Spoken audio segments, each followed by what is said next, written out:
What's going on, everybody? Welcome to the Hash It Out Show. I am your host, JB, your sports guy. Thank y'all for tuning in. We got two special guests joining us tonight. Later on, we have John F. Kennedy, standout cornerback, Bernard B.B. Causey, joining us on the show.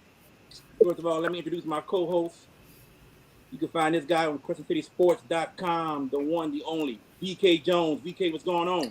What's going on? What's going on, everybody? How y'all doing? We appreciate you joining us. Like, tag, share, subscribe to the JB Sports Guy, Vashawn K. Jones and George Peppers, and also to the Hash It Out Show on your Facebook and your YouTube. We definitely appreciate it. We're growing and growing. We're 2 months away from the start of the 2023 LHSAA football season, and we're excited. And we're going to get some good information and good talk tonight. Also joining us, he also works with CrescentCitySports.com, the one, the only, George Peppers. What up, GP? What's up, JB? I'm good, dog. We're ready to knock this one out the park. Let's make it happen. I can't wait to do this tonight. Let's do it. Joining us, this guy is a very important figure when it comes to the New Orleans recreational department, and he's also the host of the 1008 Sports Show. Our special guest today, Cortney Hogan. Cole, how you doing? Thank you for joining us. Man, what's up, man? How y'all doing? VKJP, JB. Y'all got all the initials locked, bro. How y'all feeling? Feeling great, Cole. We good, Feeling man. great. Hey, bro, I like y'all show too, bro. I've been peeping y'all out, bro. I like y'all content. I'm a fan of y'all's. Just to let y'all know that I'm a fan of this show. Thank you, We Cole, man. We appreciate that. appreciate it. The same here, man. The same here. Cole, let me ask you this. Why did you want to become involved in the lives of these kids who are coming up through Nord? Well, it's almost like a two-part story. The first part of the story is that when I was coming up in Nord, I'm doing all the things that I wanted Nord to do when I was playing ball. Like I would have wanted an award. I would want to be player of the week, things of that magnitude. And then I started noticing that around this time I'm talking about, New Orleans had a lot of guys that was doing big things in college and big things in the NFL. So I wanted to be the guy that can give our kids their first interviews or give them their first awards. I wanted to be first. And the second part of that is I wanted to give back. And I didn't have a whole lot of money to actually give back to make New Orleans a better place to live in for the children. So I thought I had a lot of time and I had a vision and idea to do something. And that's what I wanted to give back to the city. You know, in Algiers, America, Coach Bryce Brown talks about, it's hard to keep a kid alive in New Orleans. How tough is it in the New Orleans streets for those that do not know? Well, let me tell you this. It gets really tough because the day and age we're in right now, like we losing kids at a much younger age than what we did a decade or so ago, right? Like decade or so was 17, 18, 19.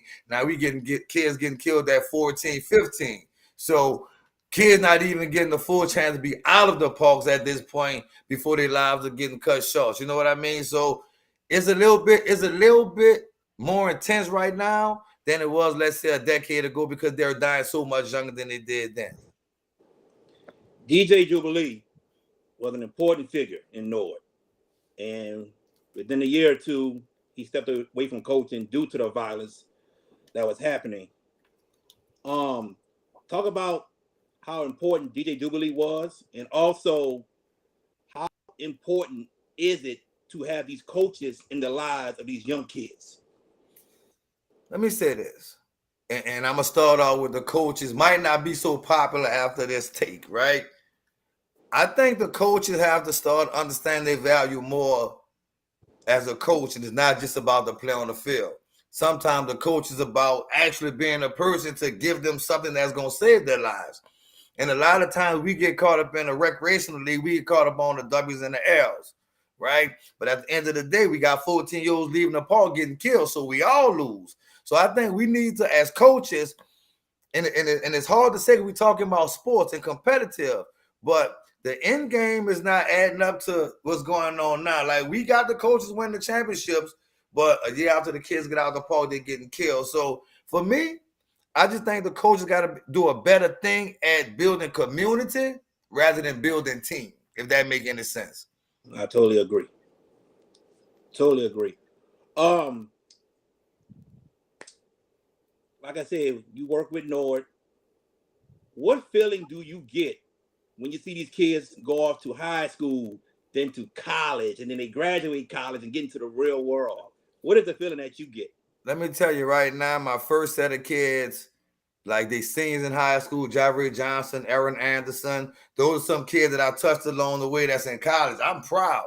Like I get the sense of proud like a father because I feel like I was the first person to put these certain kids on the map. You know what I mean? And then we look at the high school game today. I feel like I'm all over the high school game with the kids that came through the 1008 era. You know what I mean? Like Bieber coming on tonight.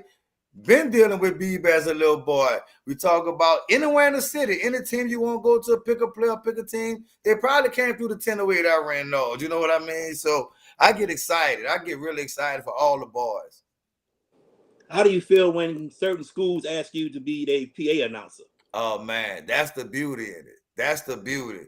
Because I can bring a certain flavor to the game of PA announcing that because I know all the boys from their park ball game days, right? So the one little niche I got is if a player make a play, and not only would I call that player that yardage, I would call the park you played at. You know what I mean? Just to bring some notoriety to the park. So I call the former Joe Brown Spartan or the former Willie Hall Panther. I say that when I'm calling games, you know. So that's fire for me. That's really fire for me. I think that's really very important to say where these kids came from, which park they played in to get the notoriety. I think that's very, very important. I got two more questions before I pass it on to VK. We'll get to some of these high school football teams in the New Orleans area. Let's start with the Edna Card Cougars. New quarterback. You know, they got man-child Raji at wide receiver. They got Taj at linebacker. You know, Carr always reloads, full of talent. What do you think about the Card Cougars this year?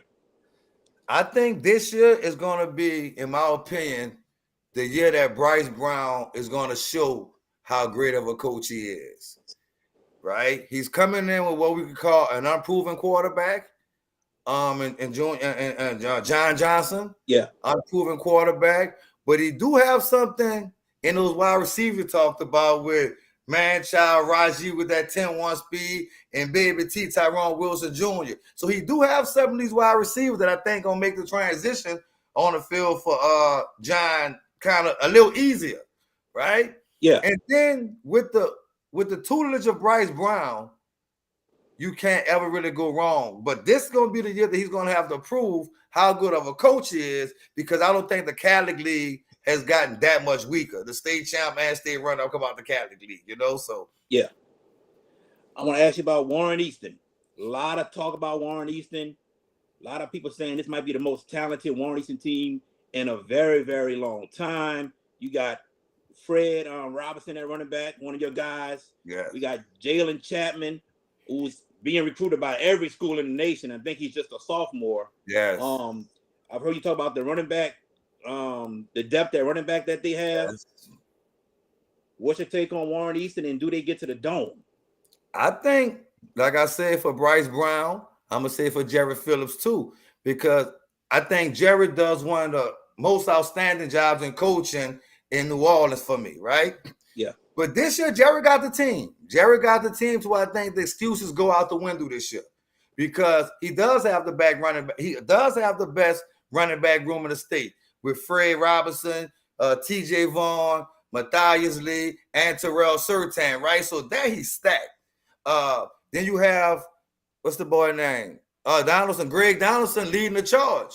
And you know the type of athlete Greg is, that he can kill you running and throwing the ball. The wide receiver position is underrated, but with Kendall Cook and with Kyron Holiday, I think the offense is going to be great. Then you add in the Jalen Chapman. Then you add in the Landon Alexander. The offensive line, I don't see any holes on the Warren Easton offense. Not none. Defensive side of the ball, I asked the main question, how do you play Jaire Johnson?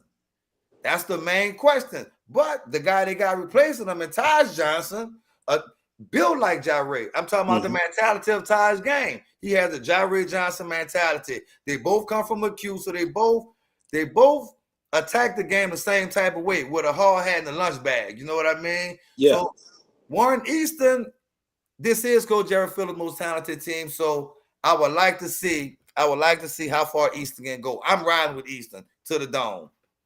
Do they beat Carr? Does it finally happen? Yes. All right. And not even close. Woo! Wow. Not even close this year. Wow. Cole, man, we appreciate you taking the time out and everything. Appreciate you too, VK. You did a lot for me, bro. No problem. And I've just been through a lot of things, and once I get things straight, I will come back and make an appearance on your show. You know what I'm saying? And Jerry will make an appearance too. But I gotta ask you this: the 1008. Tell us how that product got created, and then on top of that, tell us the story that really kind of had a wake-up call to make you think a lot about your life and feel like, you know what, I'm gonna do what I can to give back to the kids so I can help myself besides the kids. I want the kids to be successful, but for me mentally, it'll be good for me going forward. Well, I'll tell you what. Before I got into 1008, I was coming off being homeless, right? I was all over the country just trying to find myself. And it took me going to Alaska. I stayed in Alaska for about a year, and I was really good with the kids in Alaska, right? Different ethnicity kids, white kids, native kids. So when I came back to New Orleans, I really wanted to be a part of what Nord had going on. But I wanted to attack it from a different angle because I'm not what you would call a coach. I'm not the X and O's guys. I'm more of an advocate for children. I'm more of an advocate for a more entertaining game, right?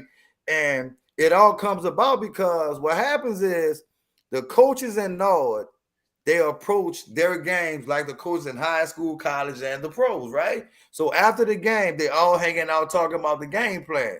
And I thought it was just where I was at. But then when I got moved to the East Bank, everybody was doing it. So my whole thing was, let's broadcast the conversation to the world so the world can see how important the coaches are to the children. Because when I first started, it wasn't really about the children. It was about the coaches, because the coaches in Norway were the guys that I think glued the city together, and they had the most influence. And the next thing, like VK, what's the next question was, VK? The next question about how you just answered one of your life stories. The next one is the 1008 mantra, the brand, how that finally come together. All right. I don't know if y'all know Coach Toe from Algiers TV. Yes. Me and Toe started out together with Algiers TV, right? And this is a story I never really told publicly, but it's going to be my first time. Me and Toe kind of had a falling out at Algiers TV. We wanted to do different things. My mindset was I wanted to just cover children. And Toe mindset at the time was Toe was trying to make, Toe had a family at the time. I didn't. So Toe kind of needed some things to go differently for what we was doing, right? So me and Toe kind of split apart, but never publicly, because we always came back together every year and did like the top 5 show and the championship preview. And he always came back and did the award show. But we did have a kind of difference of opinion in what we thought moving the brand forward was. For me, it was a good thing because the name Algiers TV, it didn't go over well with a lot of people across the river, right? Because they thought it was just about Algiers. Mm-hmm. And in Algiers, it didn't go so well because they thought it was just supposed to be for Algiers. You know what I mean? So I come with the 1008 thing, and I mean the 1008, that's 504 plus 504, right? That's 1008. So that means it's for you and it's for me. It has to be done by you and me. And what it is an entity that can't stand alone by oneself. It's going to always have to take a partnership for it to work. That's why you see me on my live shows, I'm never on that by myself. I need to bounce off. That's why VK was a star on 1008, just like Toad a star, and Monster and BJ, because it's about the other half. It's about the conversation. And that's what I think make 1008 what it is, that we can have an open conversation about our kids that nobody else is talking about. And it's amazing that brand, like, kind of, it's still a brand, but at the same time, You had a 1008 for the youth, and then 1008 for the high school. Yeah. So it's amazing with that. I gotta ask you this, and I know you're a media member and everything, but we got to go back in time. Let's talk. When you were a player, Cortney Hogan was probably one of the best running backs out of Algiers, and also was a unbelievable track star. He was probably one of the best ones that ever ran on the track. You look at people like you look at all these great track athletes that came through, Gerald Green, and also you got I think I forgot. Good. There's a lot of them. There's a lot of them. Johnson from St. Aug. You got a whole bunch of people from Walker, but Cortney Hogan was unbelievable, a track star and a running back. What did it mean to you being, holding it down for LB Landry, and also what does head coach Eric Richard and all the other coaches at Landry meant to you in your career? Let me tell you this, and I say this, LB Landry. First of all, shout out to Jerry McGarrett, just took the principal job at LB Landry, and he ran track with us, class of 1993. He was on our track team at Landry, right? But being at Landry, running track at Landry was the thing, because we were, in my opinion, we were the team that brought Landry back to prominence, right? And you say I was a good football player. And I did okay in football, but my skill set that I was a track guy playing football, right? That's how everybody looked at me. He the track guy. He the state champion in track playing football. But just for me to represent for Algiers and represent for LB Landry, that was probably the biggest accomplishment of my life, because I didn't get a chance to actually go to college and compete on another level like I should have. And that's why 1008 is so important to me, because I don't want to look like a failure to Algiers. But they said Cortney made a 4-time state champion. He worked at McDonald's. Cortney, the all-boy star running back from Landry, he homeless. I didn't want to be that guy. So I had to give something back. So I'm not that guy. Like I say, it wasn't no money, but it was just the time. And I did have a little name with myself as being a state champion, that people respected my word and my opinion on things, because they know I did come from where they came from. That's unbelievable right there. That's great. My mom is, like I told you before, my mom graduated from Landry, so I know it means a lot to her. And I know you did some great things, and but I gotta ask you this, and what I'm saying, this has been in the news and everything else. Your thoughts on what happened with LB Landry's coach being suspended for the season, and also McMain, their season gone, and a lot of their sports not competing in postseason. Your thoughts on those two issues? Let me start with McMain first, right? I thought the McMain situation was a tad bit funny to me, because they was on 5 at the time. And for me, a call had to be made, and somebody had, like, why do you tell on an on 5 team? Correct. So the McMain situation was just strange to me, right? Never could understand the McMain situation. Like, they on 5, a bunch of freshmen. I never understood why were they sanctioned, right? But the Landry thing, I think the Landry thing, if it was going to happen, I'm glad it happened now, right?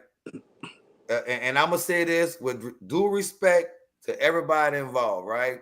I felt like the Landry hire should have taken place a year later. I think Noah should have been hired this year as the coach. Like, I'm rolling with Noah as the head coach. I'm a supporter of Noah as the head coach, right?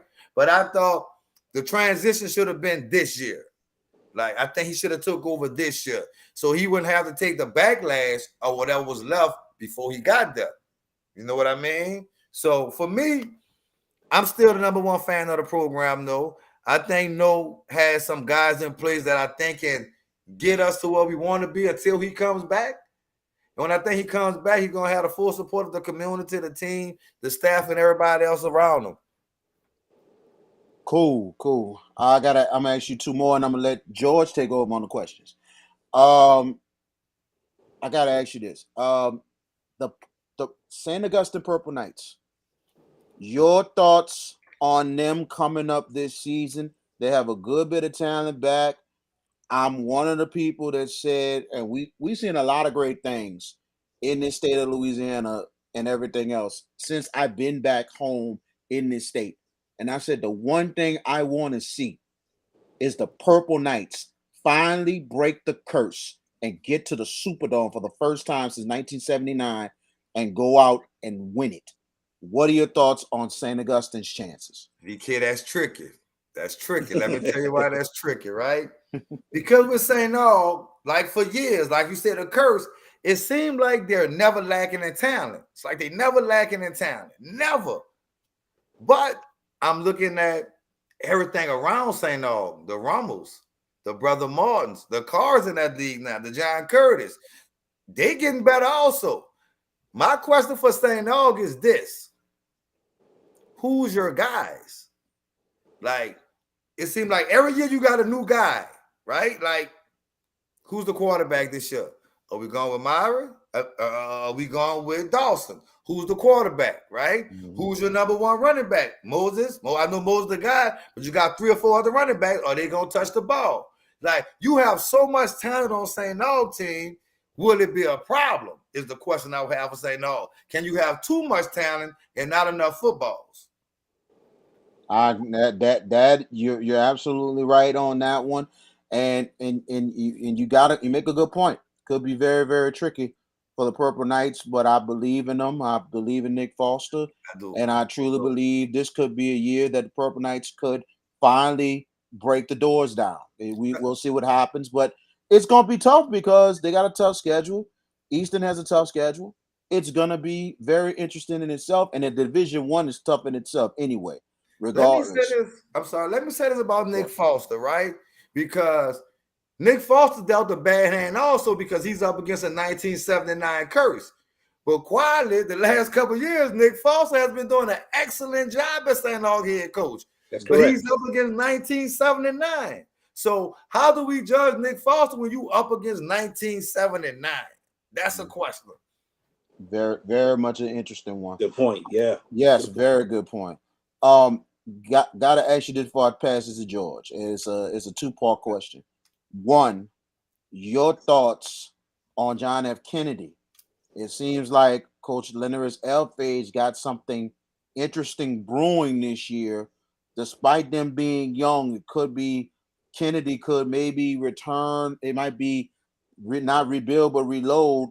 But the other question is, and I know we have seen it recently a little bit on your show, that certain fans, you talk about recruiting, some of the fans is like, questioning about the rankings and all that stuff and everything, and I know that we're going to do a forum one day and we're going to have experts to explain the rankings process and recruiting so parents can know how it's done. What are your thoughts on some of the fans and everybody else's thoughts that they're sometimes kind of clueless and kind of maybe a little bit insulting us on our jobs a bit because we're doing our best? And it's just the fact of the matter is that they got to understand it's a process that's being done. And I'm like this: if you need help, we can show you.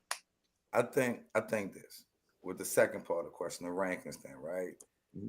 We are living in a sensitive time, and we're living in a sensitive. People sensitive right now, right? It only becomes a problem when you're involved, right? Like you never hear the problem from the people that have stars or that's ranked high. You never hear them complain about the rankings, right? It's always, I guess, the kids that don't have the rankings who's questioning, well, how they get the rankings? What does it take, right? But like you said, VK, and I say this all the time, they have people that's paid to do things that we have opinions on. Like there's people that get paid to watch particular player A or particular player B do particular things to know if they're going to be good or if they got potential or not potential. They got people that's paid to do that.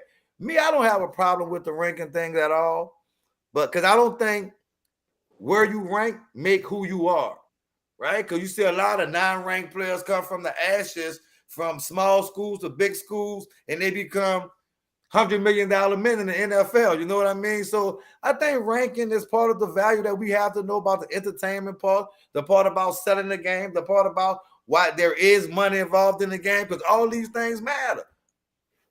George? I'm sorry. Continue, Cortney.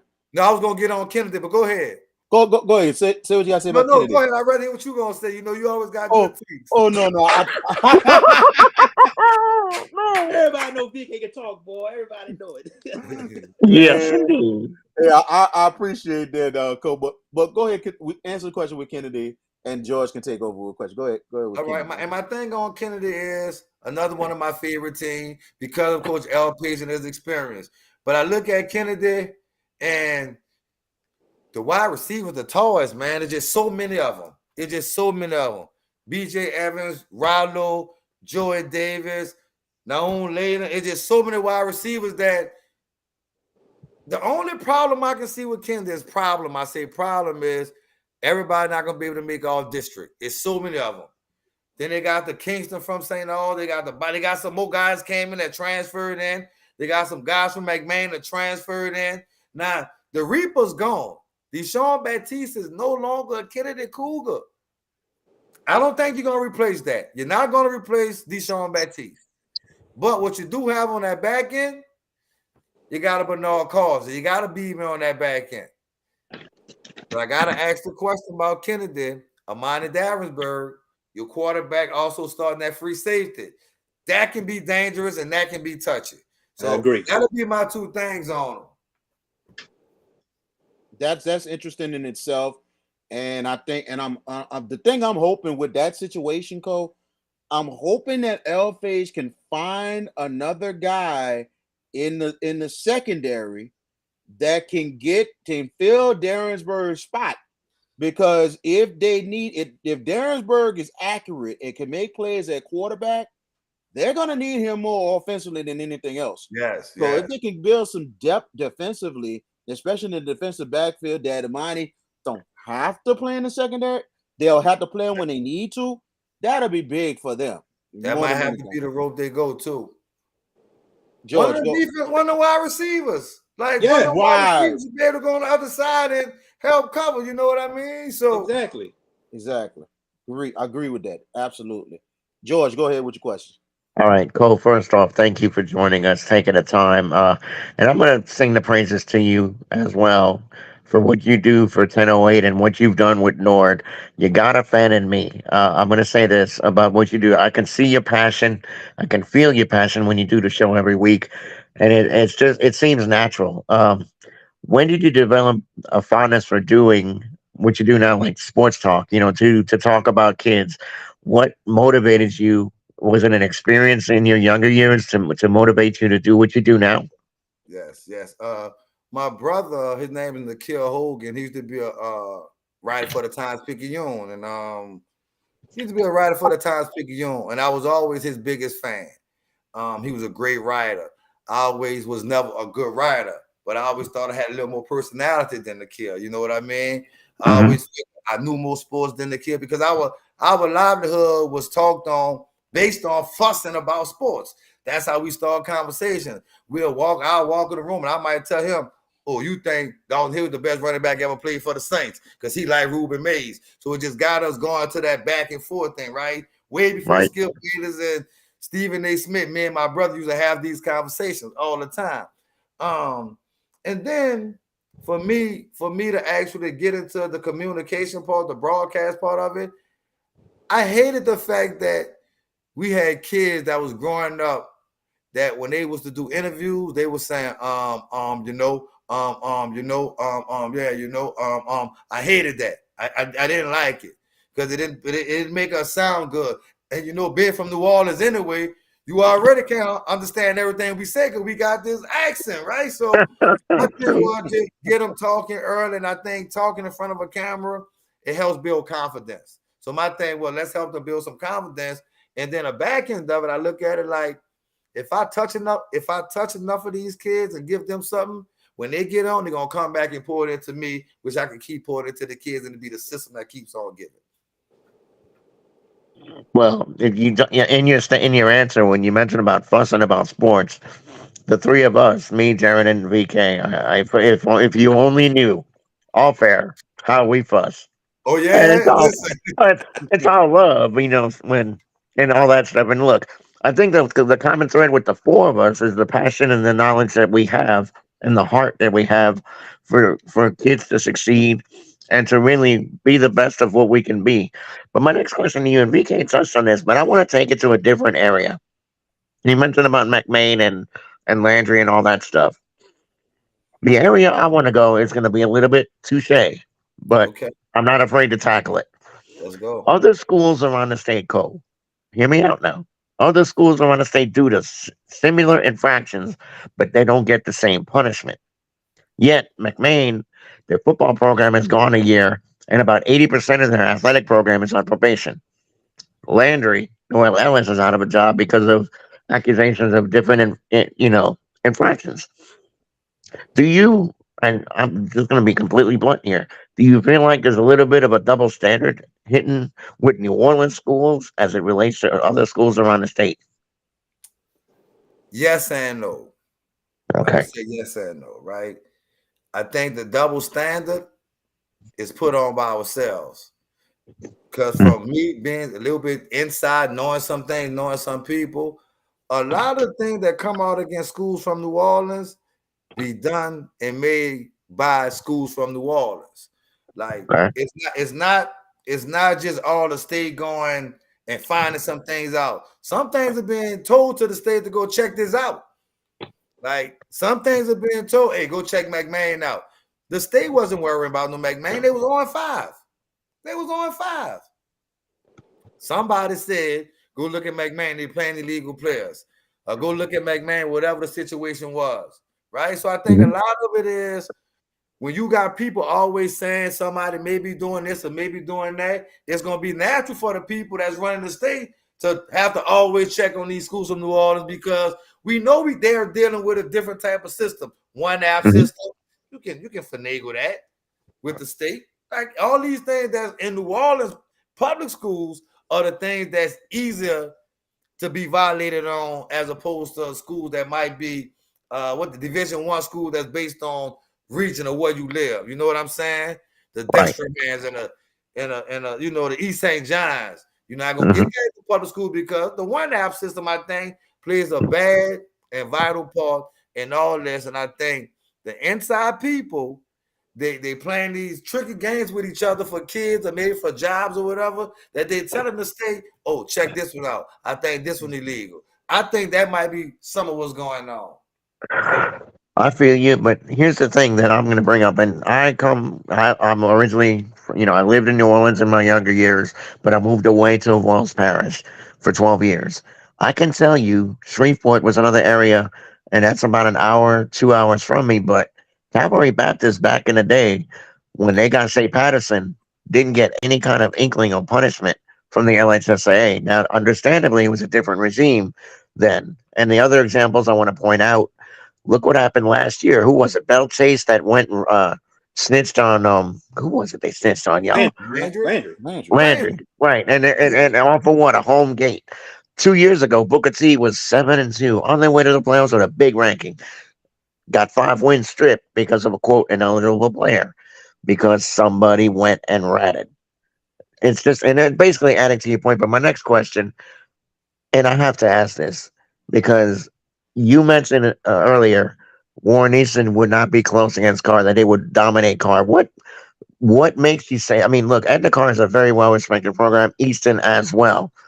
But what makes you think Easton is that much better this year to Edna Carr? I get Carr's got to replace the quarterback, but what is it about that Easton team that you feel like that if they get on the field with Carr, that they would dominate? I think first of all, I think the Fred Robinson effect will be the first thing.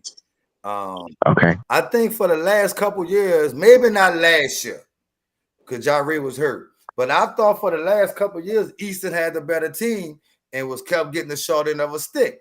I felt like Easton had the better team 3 out of the last 4 years, or at least 2 out of the last 3 years. I thought Easton had the better team. This year, just because the experience that Easton gonna have at quarterback over Carl's quarterback, one reason I Right. go with Easton, right? The running back room, the offense, compared to Carl not having the Jonathan Backs and not having a Mike or Ryan Robinson, check. I'm going Warren Easton again. On the flip side of that, Carr's offense, I think Carr offense may have the wide receiver tandem is going to be dangerous for Carr. Hmm. it's gonna be dangerous. But are y'all gonna have enough plays or enough playmakers? Because Eastern got 4 running backs. So that's ball control, gonna have the ball. How many times you think you're gonna fast hit us and keep it the track meet? We're not gonna play the track meet with y'all. I think it's gonna be more of a pound game with Eastern having a better offensive lineman that's compared to Carl's defensive lineman, right? Hmm. I like Jalen Right. Chapman against anybody, right? And then the question is gonna be Carr running back. Carr's running back. They say they got a favorite kid. I've never seen him before. But Carr's running back and running game is going to be the biggest question if Carr can compete. But if I'm looking on paper and for what I've been saying for the last couple of years, I like Easton by 2 touchdowns. Oh, okay. I, I'll say this before I ask my next question. I think the four of us need to congregate for a game this year at some point. I think it would be fun times for sure. We'll pick a game and all four of us can get together and make it happen. I think that would be outstanding. That Uh, would be. um, it would be. But my next question, I guess, is twofold. Do you think the Catholic League with Etna Carr is the strongest league in the state? Or do you feel like there's another league that has caught your eye that you feel like can rival the Catholic League? I've heard arguments for the river parishes, the Destrehan, Hahnville, East St. John League, and and whatnot. But is the Catholic League the standard bearer in Louisiana, or do you feel like there's another league that can rival them? I'm kind of with the Catholic League. I think the Catholic League Gotcha. is because you got to remember, if you just look on state championships alone, right? In the last, what you want to say, 20 years maybe, and you add Hmm. John Curtis and the Rumble and a Brother Martins and a Cause, and you add that to being one Catholic League. But for me, let me say this about the Catholic League. All right. I would like to see the Catholic League. I don't want to see Corner Catholic League. I would like to see Shaw and De La Salle back in the Catholic League. I would like to see Catholic League Catholic again. If that make any sense to you. It does. Sure don't want them problems. All right, I'm just being messy with our Oh, Hey, host. no, wait. I know. hold Wait. on. Look, hold on, George Peppers. The enrollment was so low, almost to 200. I The know enrollment is building back up. it is. Shaw And wants to be there nonstop. They never wanted to leave, but the enrollment was so low they couldn't compete. of But course, now with Coach Hank Tierney back, the enrollment is getting up. They're at 500 now. So give it a few years, and I think we're gonna they'll see be them back back. in it. Listen, they'll be back. They'll be back for sure. Can I interject right quick? Oh, he's Now, not interrupting. He's interjecting. Go ahead. well, I'm gonna interject this. Shaw will probably be back. They're doing the smart thing of competing with where they are right now. For Mhm. De La Salle, they will never go back to the Catholic League. When they left the Catholic League, that was the best thing that ever happened to that school. Look at how many playoff appearances their sports have had and their Mhm. state championships. So it's almost like, look, this is helping our school. This is bringing an enrollment, and the enrollment has been not high, but it's been real decent. And at the same time, De La Salle chooses, look, we're not afraid of the Catholic League, but we're not stupid. We're not about to give up something that we know we've been competitive over the years, and that's what De La Salle been wanted, and they're winning, and they don't want to give that up. So I don't even Mhm. blame them. And looking at the districts itself, the Catholic League is great in itself, but that Lafayette district last season to me was the best district in the state of Louisiana. I That can make that district argument. was monster. I My want to ask a goodness. question. I want to ask a question. All three of y'all guys. This is a question I just want to ask. Yes. Because All you right. talk about the Catholic League and all these other districts that we're talking about. How important or how much impact do you think the coaches of the Catholic League make them? Do you think the coaches make the Catholic League that much better? Or do you think, I like, mean, how do y'all feel about that? I'll take it first. You got a dean and JT Curtis in the league already. Mark Boniz has done great work at Brother Martin. Um, Jesuits got a really nice coach. Og Nick Foster is making strides, tremendous strides with that program. And of course, you got Bryce Brown and Edna Carr. To answer your question, Co, and whatnot, I think coaching does play a pivotal role in that league. Why? Because of the knowledge and the intricacies that they can put out, and the players and how they conduct themselves on the field. I think that's why the Catholic League has a little bit of a standard. And BK makes the argument for the Lafayette schools. I get it.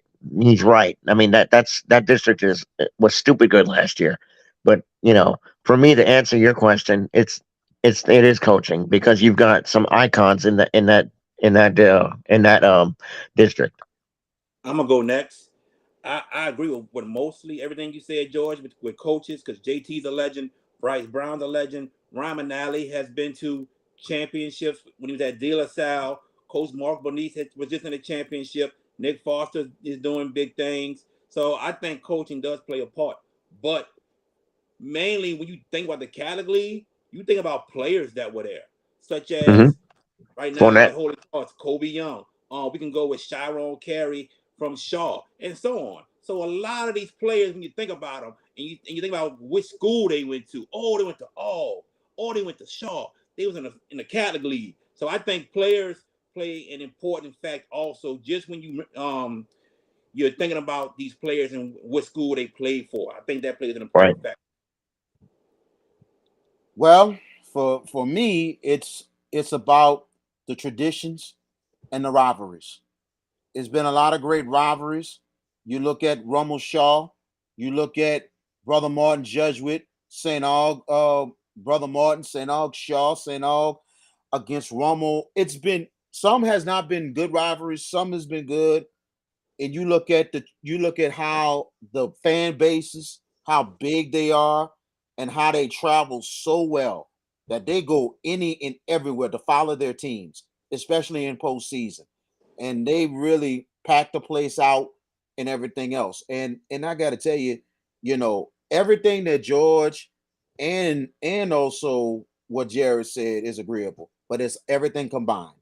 Everything combined because there have Right. been some great memories over the years of some great runs by these teams and also some great plays, great everything. There's been some moments over the years. That's what made the Catholic League just stand up so much, so many legendary Mhm. coaches, so many stories. And like I said, there's a documentary and there's a documentary that's been out for a while and it's called Glory Days.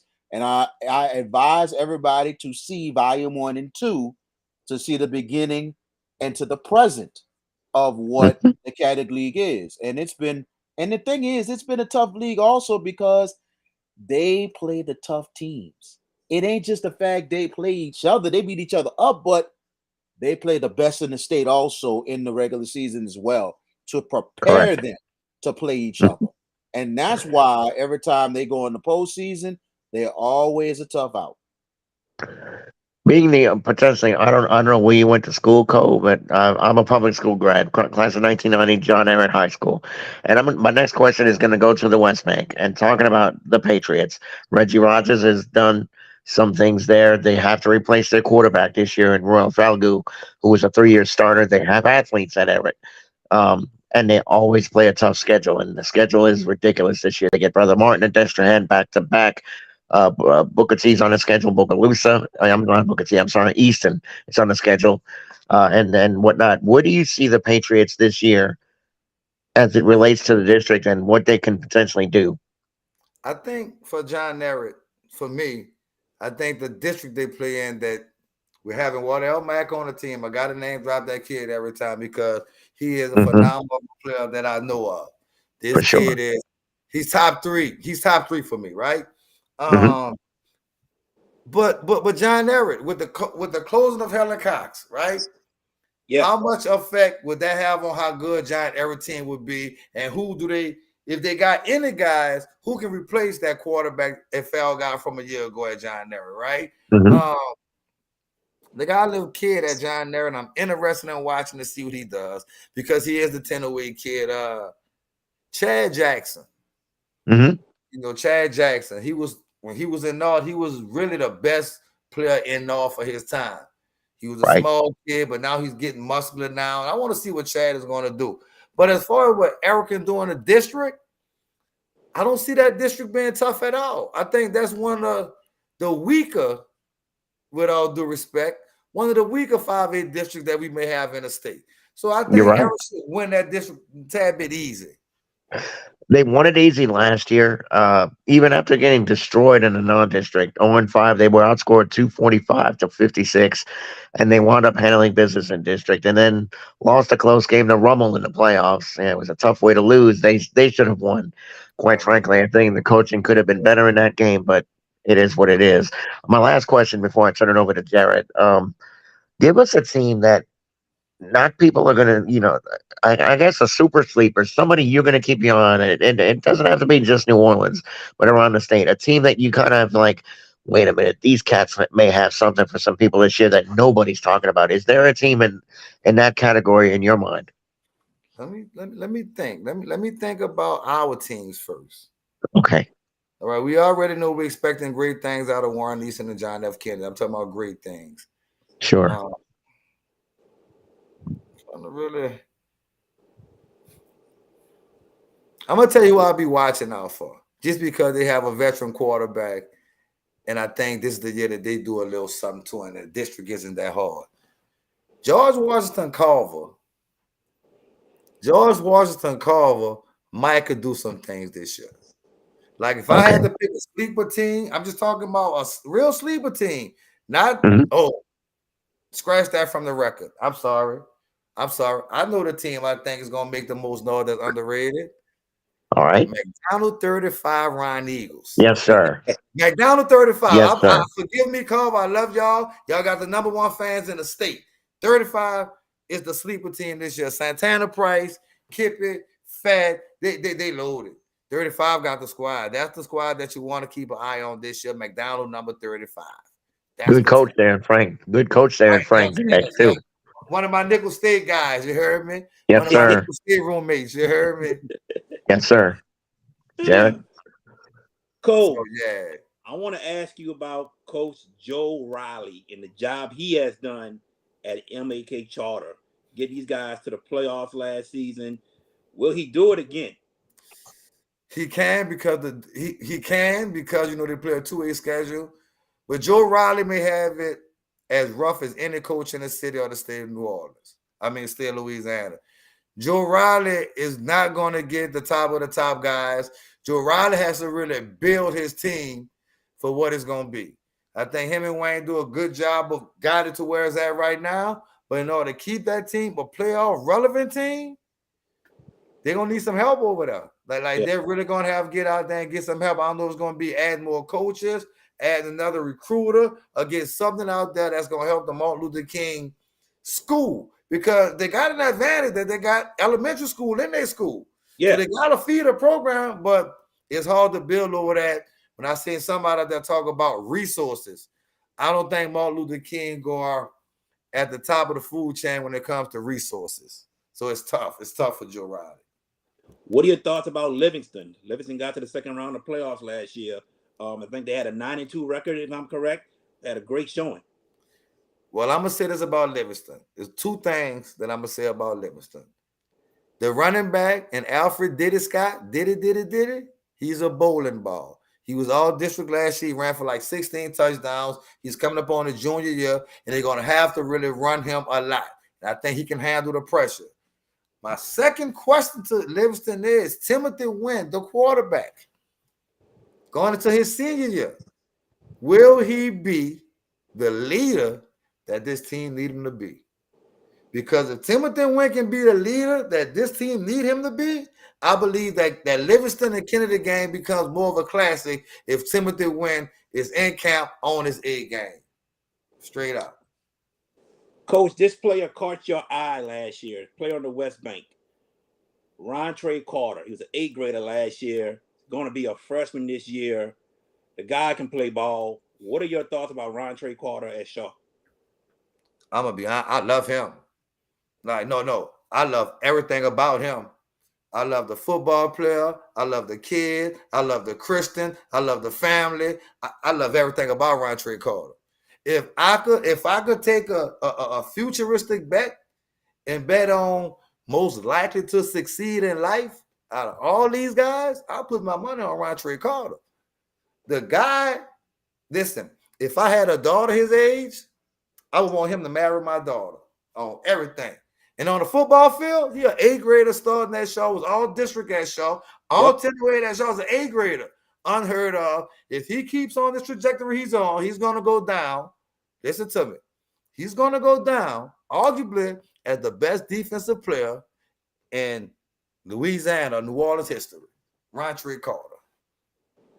I know that's a lot. It's a lot, but he could play, Coach. And you saw it Yeah. firsthand. Yeah, yes. VK, you got any more questions for Coach? Yeah, that's a big statement. I just want to interject right quick. That's a huge statement. And seeing some of his highlights, he's really that good.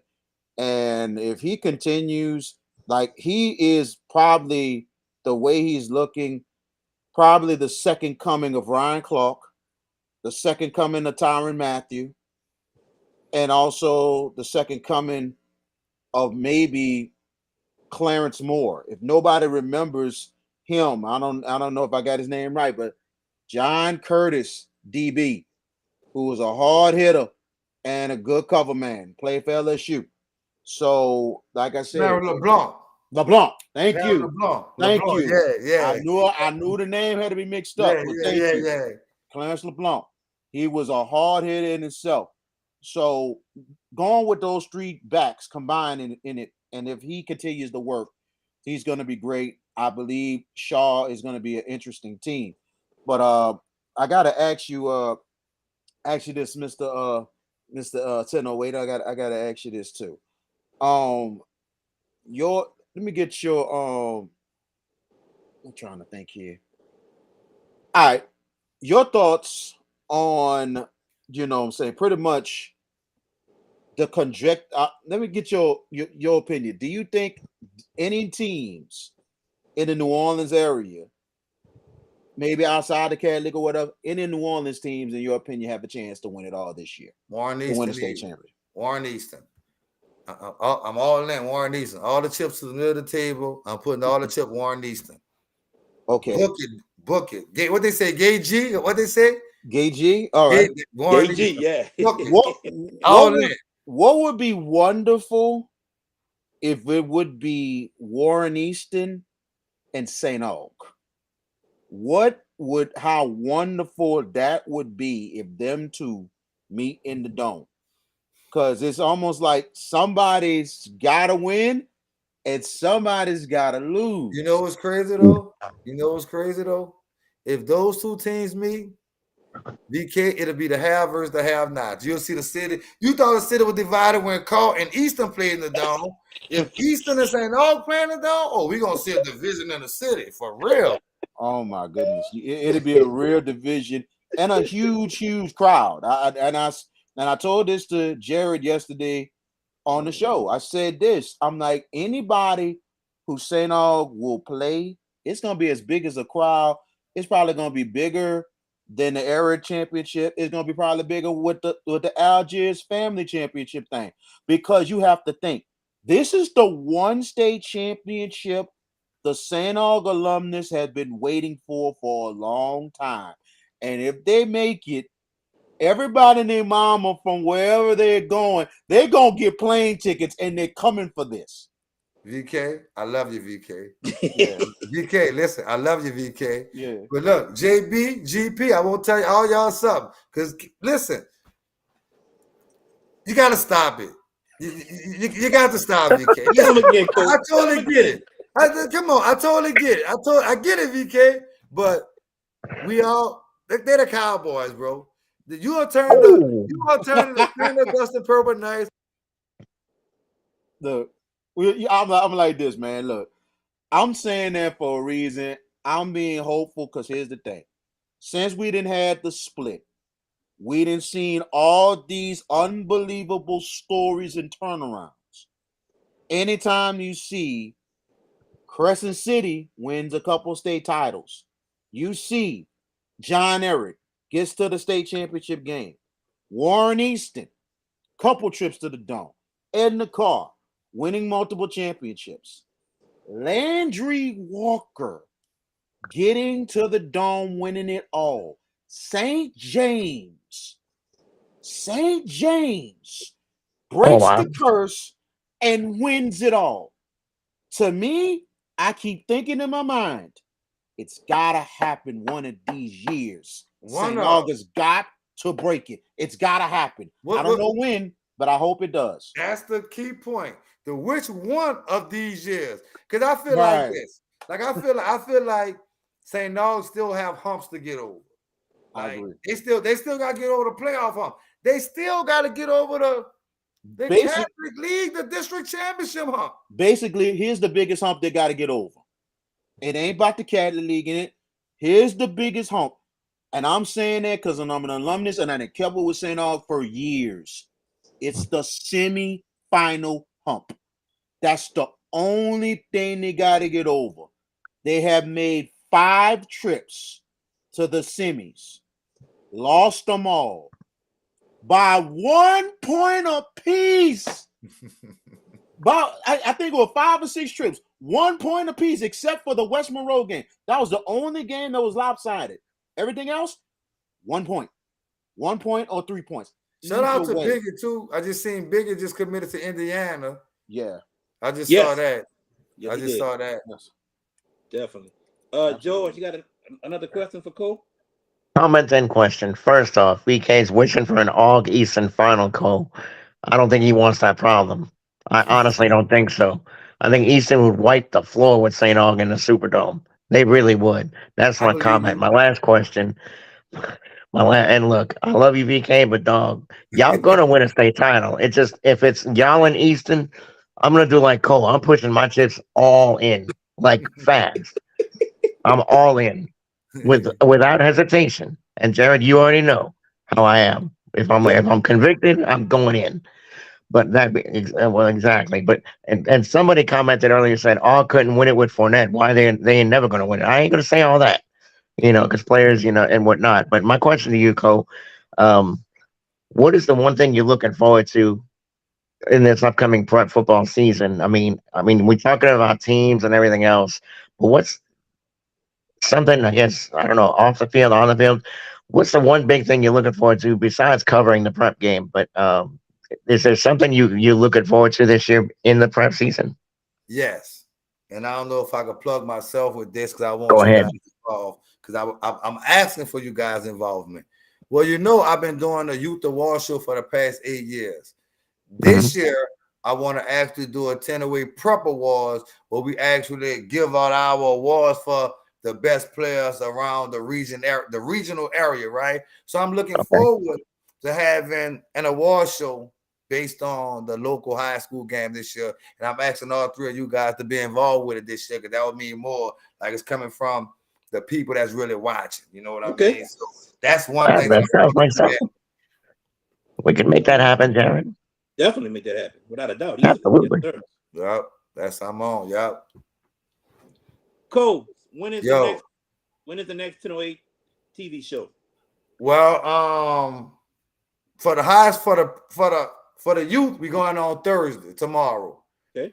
For the prep, we're gonna talk about the prep because now I'm this big fan of the Hash It Out show, right? Yeah. So I kind of want to start piggybacking off some of y'all shows to kind of be like part 2 of some of the things that y'all may talk about. We can carry some of the things over with our content until we get into the season. So I'm gonna kind of work my prep schedule kind of around what y'all doing to kind of have us being on the same page to show a unified sports community in New Orleans. That's what I would like. And I would like to invite y'all to come on my show too. Definitely. Both of y'all, you JB and GP. Definitely. Yes, sir. Yes, sir. All right. That happen. Definitely. Yes, sir. Yeah. Appreciate it. Appreciate it. Cool. This was a lot of fun. Thank you for coming on, man. We appreciate it. We're gonna be on your show soon, and we'll definitely have you back on this show. Appreciate work, it. my brother. Definitely. Had a lot of fun with y'all. Y'all have a good one, bro. You too, brother. You too, bro. Y'all back. How I get out? Y'all gonna throw me out? I don't know how to get out. Oh, man. I got you covered, Cole. We good. All right, Cole. Damn. Cortney Hogan, also known as Cole, over 1008 Prep TV Sports. Man, that was fun. A lot of fun. A lot of fun, especially with VK. He hoping and wishing and praying for the St. Aug State Championship to happen one day, or at least get back to the state championships. They haven't gotten there since 1979. But it's all good, VK. look, 44 years right there. Let me put it on the screen for you, VK. It's been 44 years since St. Aug has been inside that Superdome. You know what I mean? I'm like this. God doggone brother Martin made it to the dome since 85. Then God dog it. Hopefully this is our year. So I'm just saying that. I'm not putting no pressure on Nick. I love Nick Foster. That's my brother. I just want Oh this to my happen. God. I just want this to happen for my sake because I'm like this. I'm not hating on nobody. I just love everything I've been seeing, everything I've been covering. It's just damn time for us. You know what I'm saying? It's time. That's all this is. We just want to be there. And then on top of that, it'll be the icing on the cake that people can finally leave Nick Foster alone. All I know is I don't know who this is. DJ 13, hoping, Yeah. wishing, praying, and begging. That's bad. Oh my goodness. And look at this comment that Jared just posted now. It's not his, but Leo Pollard. Because y'all gonna hate Nick. Is that how y'all are at all? They win one year, and when they screw around the next year, y'all gonna hate on them? Oh, they've been hating Hey, on Nick, bro, since he stepped on campus, man. Exactly. Since day It's one. been hey, sad. Leo, I think you did right, Leo. That's how they do. I went on 10-08 myself. And I remember last year they went out there and got it done against Zachary on the road. And I went on there and went off and told the alumni, leave him alone, let him do his job. What made me feel better was I went to my 25th reunion and homecoming, talking with the athletic director, Ryan Sims, and the president of St. Augustine. And when they told me they're 100% behind him and they ain't about to tell him how to do his job, that made me feel more better and better that Nick Foster's going to be just fine. But that's how they do, Leo. Leo is dead right. That's how they do. Mm-hmm. All right, guys, I got a question for you. We heard co-answer. I'll go with George first. Do you think Warren Easton defeats Edna Carr in week 3? Cole made some great points in reference to that. And Jared, you and I both are in lockstep on one thing. Look, we love Bryce Brown. We think he's an outstanding person and a coach. But to me, in-game adjustments, this is where Jerry Phillips, with comparable talent, is going to out coach Bryce Brown. Sounds crazy because Carr's owned Easton, right? They've beaten Yes. him. What is it, like 6 in the last 7 or something like that, or something insane? They You haven't. know, Warren Easton hasn't beaten Carr since Coach Hall was the head coach. Tony Hall. Yeah, now Yeah. I think he's at Kansas now, if I'm not mistaken. Um, He's at look, ULM. Yeah, he's I at think ULM. Easton. I think Easton gets it. I do. I mean, as much I love Bryce Brown, and look, hey, all I gotta say is Edna Carr gave me and VK the opportunity to get on TV. Just saying, just saying. So, but no, if we're talking football, which we are, VK, I think Warren Easton's got a decided advantage, and Cole made all the points. Carr's got to replace the most important position on the field, quarterback. AJ Samuel's not coming back. He's in Minnesota. All right. I don't know of anything about this young man that's playing quarterback, but that's a hard position to replace unless you got somebody special back there. And I don't know the kid that's there now. I don't know what kind of a player he is. But VK, right now, today is June 28th, I would take Warren Easton in that game against Carr. I ain't Go gonna ahead, lie. BK. I ain't gonna lie. John Johnson John Jr. Johnson. is not bad, bro. What we seen at the Destrehan scrimmage, he do not look that bad at all. So if he gets time in that pocket and everything else, it's gonna be. I think it's a possibility. It's gonna be another, and it's almost like it's amazing. I have never seen a high school, maybe ever, like Edna Carr, that every time they don't rebuild, they reload, especially at quarterback. And that thing started years ago under Jabbar Jaluk when you got Munchie Lego.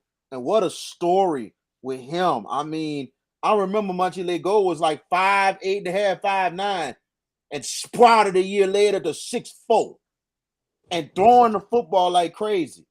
And everybody thought they got to the semifinals, came up short, and they're thinking, who's going to replace him? Like who's going to? So let George steps in and had more yards passing than Munchie Lego and led Carr to the state championship game and came up short but still. But you look over and over the years, they always come with somebody that's going to lead the way. And that just shows how good of coaching Edna Carr has. I think he's going to be just fine. I think Carr's going to be fine, but against Easton, this is going to be close. I wouldn't be surprised. It might be a defensive slugfest going all the way to the end. But Easton, I think, will finally get it done in a close game. But it's gonna be Easton that's gonna make the big play finally, and they'll get it done. I saw Edna Carr and Desiree Hand at the scrimmage. John Johnson looked good. Can't lie, he looked good. And the receivers he has, they're phenomenal. Like we said, man-child, Raji, who's going to Ole Miss. Phenomenal. Easton has one cornerback, and we all know what that is. That's Wallace Foster. Wallace hasn't played football in over a year. Yeah, he's cutting up in the 707. I see it. He's cutting up. But Wallace might shut down one person for Carr, but he can't shut down other receivers. I think that's the main key right there that we need to look at, because Carr wide receivers, I think, will be too much for Warren Easton, in my opinion. Now, Carr's D-line, them boys are big. That's a big D-line. And VK, you saw that D-line yourself. That D-line is big. I think they're bigger than last year. Yes. Easton quarterback, I can't remember his name, Leo, but I did say this, Leo. I know Cole. Greg Donaldson. Greg Donaldson. Greg Donaldson, that's right. I did say this, Leo. Our good guy that we just had on the show, Cole, says they're loaded at running back. But I think Fred is the only senior. And I think the other three are like sophomores and freshmen. Now, I'm just saying, maybe them sophomores and freshmen can play. I don't know. But to me, when Fred has run against Carr, it's like the only game Fred has not gotten 100 yards rushing. Let's not forget that. Anybody else, he's way over 100 yards, 200 yards. But against Carr, he has not eclipsed 100 yards. So Fred got to get over 100 yards. Easton got to stop that passing attack. And Easton passing attack itself got to do some damage in order for Warren Easton to beat Edna Carr. Until then, I am sticking with Edna Carr in a close one on September 15th at State. That's how I feel about it. 67-21. Whoa, I ain't going that far, DJ. Now, what is the last thing you said, Jared? I couldn't hear you because things kind of broke up on that last part. You said the last part. You said you take Easton in a close game. No, I said for Easton has to get Fred over 100 yards first. Mm-hmm. Easton has to have some type of passing game. And number 3, Easton has to somehow stop Carr's passing game some.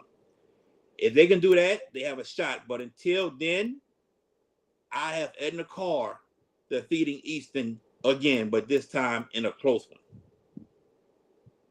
Yeah. I can see that. I can see that too. Hopefully, and hopefully it'll be like a classic like a couple years ago, especially that like Easton had Carr, but AJ Samuel, a huge difference. We're probably one of the biggest passes of his career. So, and that game is going to be, I believe, it's at Tag Gormley this year. It was announced to be at Pan Am first, and then they changed it to Tag Gormley. And it was like 50,000 people 2 years ago at Tag Gormley just for that game. It was like over close to 20,000 up in there, and to me that was crazy. Yeah, 20 something thousand. But you look at that. That's probably one of maybe the biggest moments I ever had as a broadcaster. But not just that, you look at it as a journalist, but not just that, as an African American dude in New Orleans looking at high school football. You wouldn't see those type of crowds at regular type games like that. You always think, oh, Brother Martin Judgment and all these other how packed that is. When I seen that crowd that big for that game at Tad, I was just so proud of both fan bases.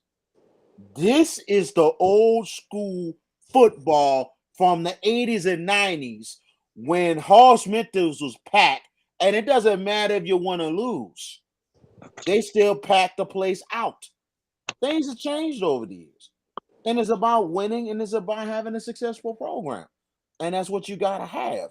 And for those people to pack it out the way it did was to me a great moment in my journalistic career and as a football fan, it was awesome because you just got to love it when your people come out and you show the city that, oh, we got big fans. We got fans too. We got good fans as well as Brother Martin and Judge within a Rumble. We come out for our teams.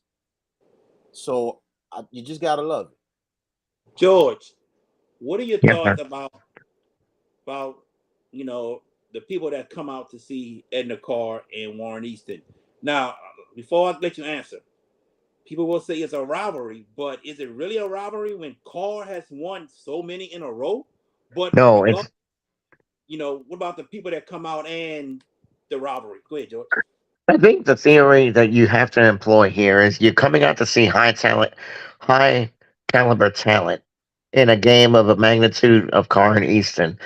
Is it a rivalry? No, it is not. Warren Easton has not beaten these people in a very hot minute, so it's been a while for them.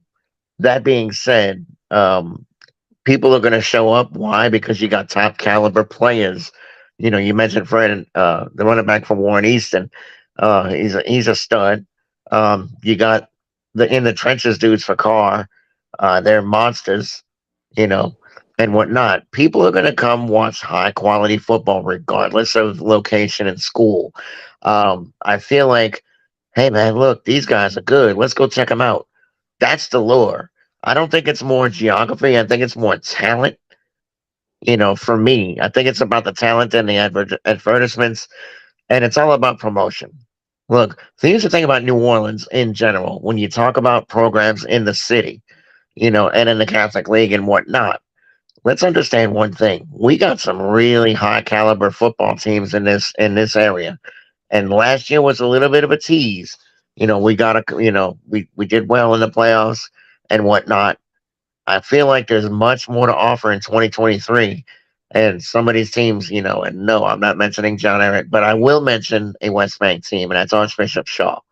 I think you guys, y'all get some things together early. Shaw just needs to break the gate fast. You guys, the last couple of years have kind of gotten off slow and gotten better as the season's gone on.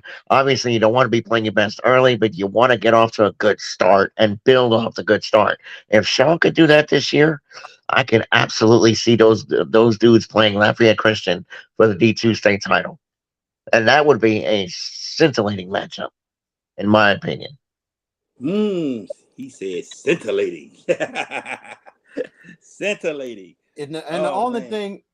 thing, if that's going to happen, and Shaw could have a chance this year, it is a tougher schedule this year for them. But here's the thing: Shaw, their defense is going to have to carry them, especially the first half.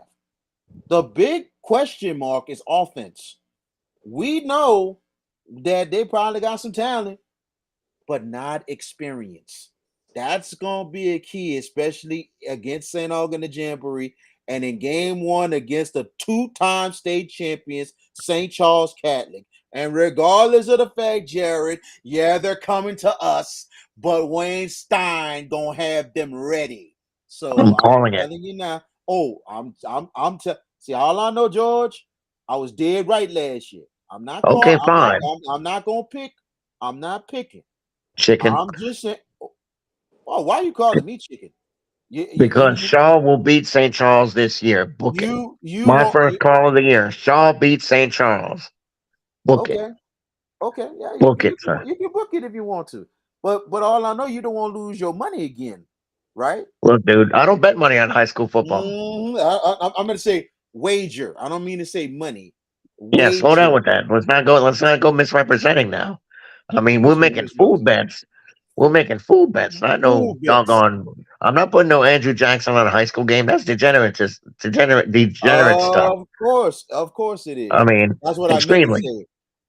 A Thank you. nice little wager. No. On behalf of the Hash It Out Show, we do not promote gambling of any kind in high school. Thank you very much. But Who I knocked think, you? hey, Jared, I wanted to ask Jared, who knocked y'all out? What was it? That was it STM that knocked y'all out last year? Who put No, y'all out? it was Turlings Catholic, Charles Catholic. 27, Sterling. 27, Okay, 21. all right. That's right. Yeah, it was a very close game. Y'all could build off of that, y'all. All I'm saying is they could build off of that game because Sterling's is a nice football team. Very nice. They Shaw's got a real shot. Oh, Leo's trying to. Oh, then look, VK, you want to take this? mm-mm, Look at the comment. mm-mm, no, Leo, no, man. Me neither. Uh, We're not but We're not promoting any of that. no. Other sports, maybe not high school football, not high school sports, no. No, But sir. Not any high school sport. not any high school sport at all. Other sports outside high school, maybe. Not high school, no. But wings on the hash. There you go. I like that idea. That's a nice idea, Leo. That's a nice idea. I mean, But it'll but mess up the waist. It'll mess up the waistline. But hey, whatever it is, will be right. y'all guys are great on these comments, Look, man. I But don't. Love it. Go ahead. I understand what George is saying, the momentum. But the biggest thing, and I always will emphasize this: inexperience means a lot. Shaw lost a lot offensively. The What's a lot? biggest thing is going to be What's a lot? weapons. You lost your quarterback, you lost your running back, and you lost your best receiver. You're Oh, going to okay. have to build. The offensive line is going to be a huge help. I'm going to give you that. That's going to be a huge help. But the offense got to get it going. I'm going to give you a great example.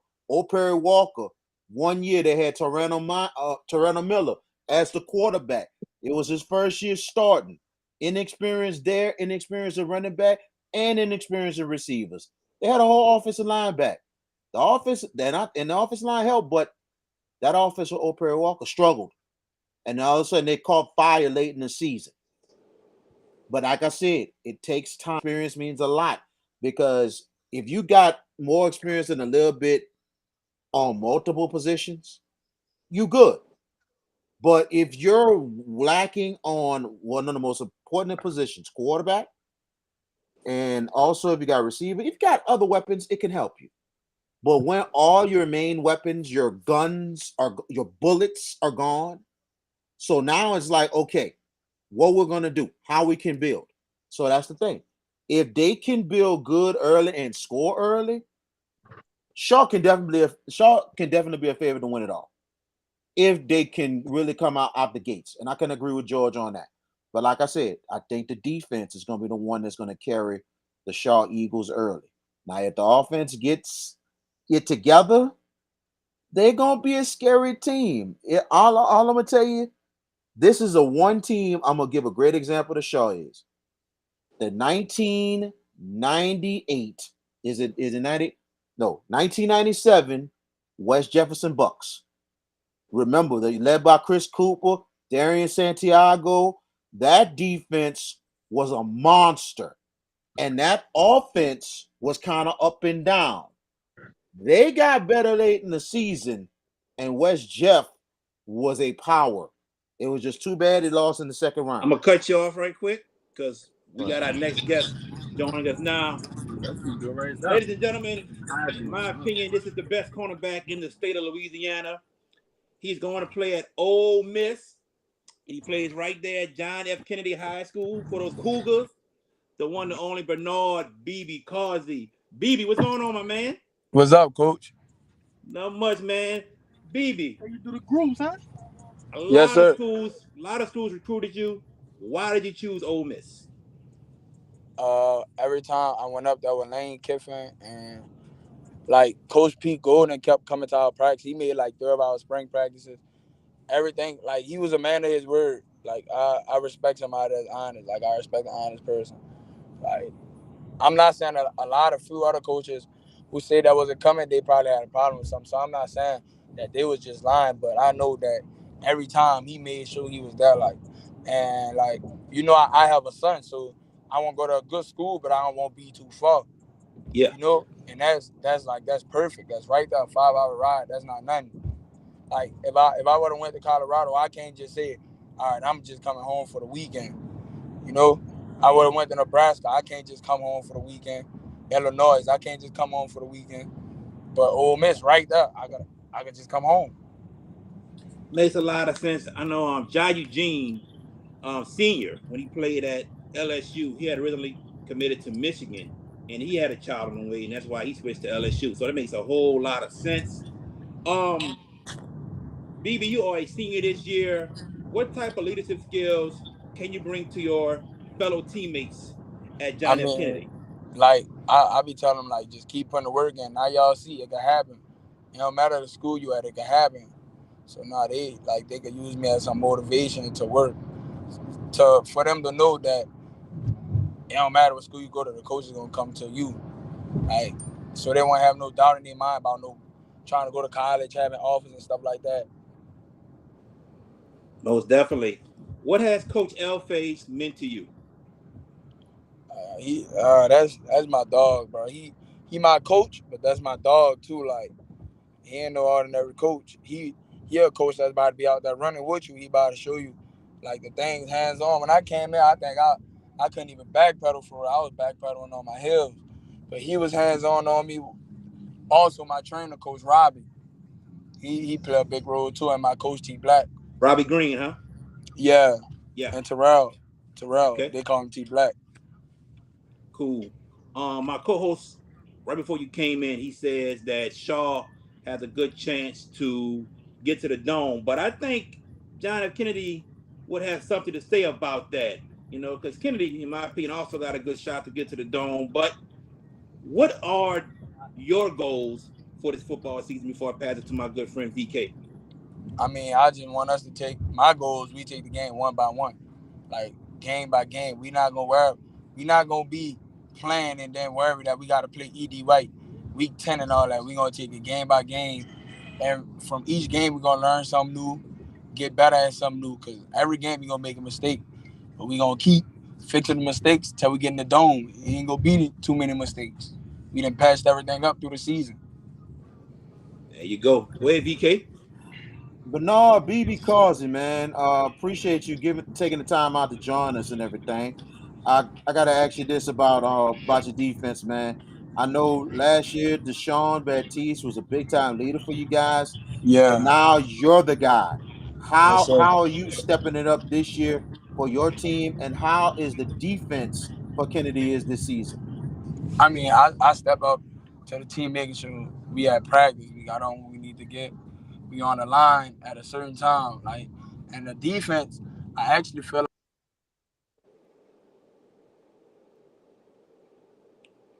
We like lost we have a beef. good secondary.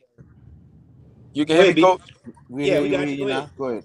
Yeah, we have a nice secondary. We got some height, we got some speed, and we got a few D linemen from last year that was, that was watching Deshaun, watching other D linemen. So now it's their time to shine. So they should come in ready to, do what you got to do. I'm not saying it's gonna be another Deshaun, but we gonna have some people that's gonna make some plays Deshaun made. Okay, so with you leading the way in the secondary, how is the secondary depth this year? Because this is an interesting situation with your teammate Amani Darrensburg, who's possibly going to be playing both ways. And the biggest factor we talked about earlier in the show is the fact, hopefully, that the secondary has a good bit of depth that sometimes Amani don't have to really wear himself out playing both ways. What are your Right. thoughts? And how's the depth with your secondary? Yeah, the depth chart has actually got bigger. A lot of people actually use Kennedy because when I first came, a lot of, like I didn't want to come to Kennedy, but we had like Al Page was there. He had a good coaching staff. Like, so now a lot of people come to Kennedy. I'm able to take breaks now. At first I wasn't able to take no breaks doing no plays, and you know I'm able to take breaks now. Like our depth chart give me like I don't have to be wore out the whole game. So full quarter I'll be ready. Like if I need a few plays off, we got the depth chart to where I can make a few plays off and they gonna have somebody in that's still gonna make the plays that I can make. Now looking at things offensively, I think look like things might be on another level. I know Chris Armstrong did some great things for you guys last season. What do you think about Amani Darrensburg stepping in the quarterback? And it looks like the toys are getting bigger and bigger on the offensive side of the Yeah, ball. the toys only getting better. The same people from last year, just better. And Amani, like he got a chemistry with them. It's gonna take some time, but he been doing his thing. Just a few patch ups, but I feel like he gonna be good. He gonna be straight. He could take us to the dome for sure. Absolutely. What are your thoughts on you gonna be competing in the SEC more than anything else, competing in the toughest conference in Hey, that's America? always been my dream to play in the SEC. I feel like if you check people in the SEC, you NFL already. Because if you go pick the best player from each SEC team, they go to NFL, they going to the championship. They winning it. It's the SEC. That's a baby NFL right there. Absolutely. And what you can say to the people out there, to especially the young people out there who's trying to achieve their dreams and trying to move on in their lives and trying to, make it in this world. Hey, you can't let nothing stop you. You gotta stay on your grind and you gotta be around the right crowd. Cause my mom would tell me I am what I'm hanging around. So I hang around football players. Therefore, I'm a football player. I'm not about to go out, do nothing stupid, not my career down the drain because trouble easy to get into, but hard to get out, you know? Yeah. So like you just gotta do what you gotta do at all times. Very much agreed. I'm gonna ask you this one more thing, and George Peppers is gonna take over the questions. Did the experience last year with you guys finally winning, getting Kennedy their first ever playoff win, and getting to the quarterfinals, going against Ed White and everything? I know you came up short, but do you think the experience has really not just humbled you, but helped y'all to prepare you for what's coming up this Yes, sir. season? We done seen all different types of formations. We got it. Like we know how I feel. We ain't never know how I feel to be in the quarterfinals. We know now. So we know what we gotta do. We gotta go physical. We can't give up no plays, no slack. We know how I feel to be in the quarterfinals. So we gonna do what we gotta do to win the quarterfinals, win the semifinals, win Padres, step by step. George Peppers. Yes, sir. BB, first of all, thank you for taking the time out of your schedule to joining us. And we thank you, Coach, for allowing you that opportunity. And um, I'm going to share the sentiments of my co-host that I've seen tape of you. I've not seen you live and in person. I hope to do that this year. Uh, you're one of the best players in the state, regardless of position. Piggybacking off what VK said, the experience of losing last year against Edie White. Um, what is the motivating factor for this year? And what is the goal that you? I mean, obviously, every team's goal is to get to the Superdome and win state. But personally, Kennedy, a New Orleans school, to get to the dome, how much would it mean to you? That'll mean everything. I know I never played in the Superdome, and it will also mean a lot to me because we didn't prove a lot of people wrong. That's gonna be like I think that's gonna be the first time in history because we broke a lot of history records last year. So I Mhm. think that'll mean something for me, and that'll mean something for my coach. And you mentioned about Linares L. Page. You talked about him as a coach, but talk about him as a person. What has he meant to you as like a figure in your life? He's like a mentor. Like he come from where I come from. We come from the night war, same situation, same like he was the person. He was the person out his group to go make it big, do what they gotta do. So he seen it. So I listen to what he say because like he obviously know what you got to do to make it. I understood, man. And look, I saw Linares L. Page in high school playing great, doing great things at Carver. Was a heck of a quarterback for them, and did a lot, and went to Tulane and did well there as well. So he's a very good guy. I know him a little bit.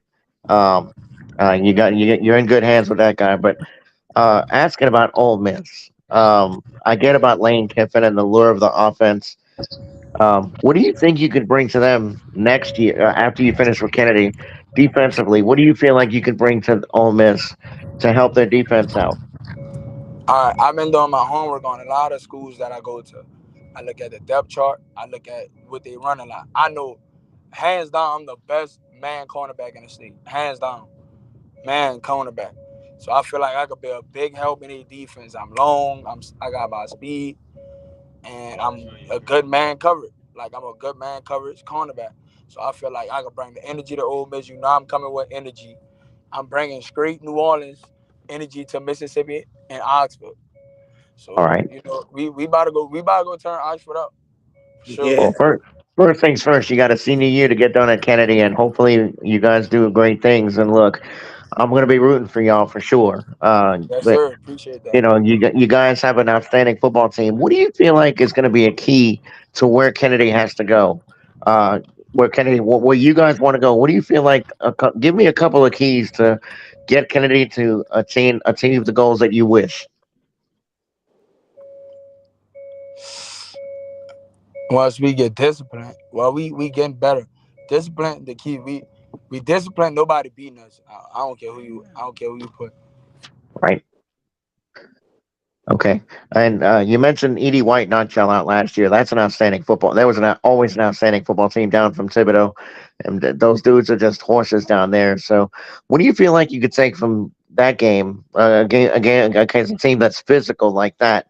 Uh, what adjustments do you feel like you guys have to make this year against any comparable opponents that you may see? We just gotta be physical like everybody else. Like if everybody physical, we can't be physical like them. We gotta be more physical than we gotta out Right. physical them. We go out there 2-3 drives, bust them in their mouth. They scared. They gonna be shivering for the rest of the game. Oof. All right. I love your confidence, man. I gotta say that. I mean, just on record, I love your confidence. I think that's gonna serve you well going forward. My last question before I turn it over to our host.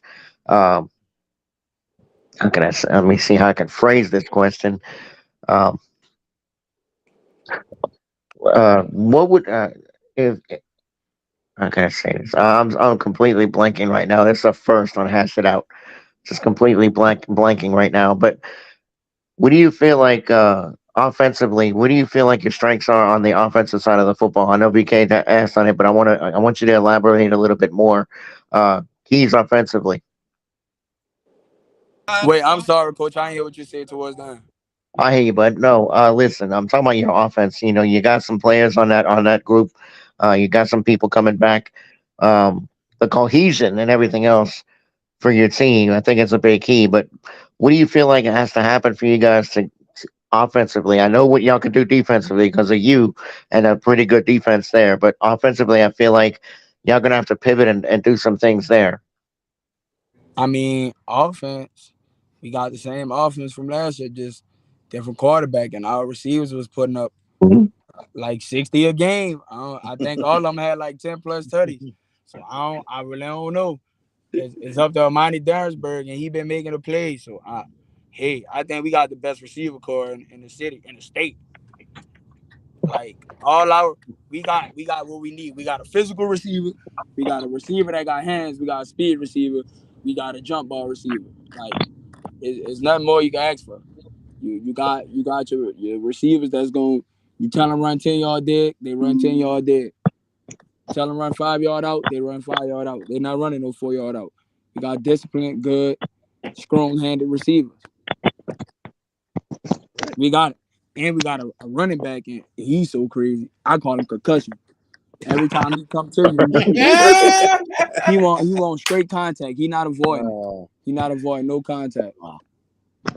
He want it. Go ahead, Jared. BB, man, look, I want to wish you and the rest of your football team the best of luck and the best of success this upcoming season. And then when you go to Ole Miss, man, ball out, do what you do. I wish you the best of luck, man, and thank you for coming on the show tonight. All right, coach. Appreciate you for inviting me. No problem, man. Take care. Take care. We'll see you during the Yes, season. sir. Right. Bernard BB Causey. Now, before we talk about Bernard, when I said he's the best cornerback in the state, in my opinion, my good friend Leo, he put up Wallace Foster ? Let me just say this, Leo. Let me say this. Wallace hasn't played in the whole year. He's missed a whole year of football. So let's see what Wallace does when he gets back on his football field. Let's see that first. But for these past couple years, there have been some good DBs. You got Wardell Mack at John Eric. And you got Lewis Foster, the safety at Shaw.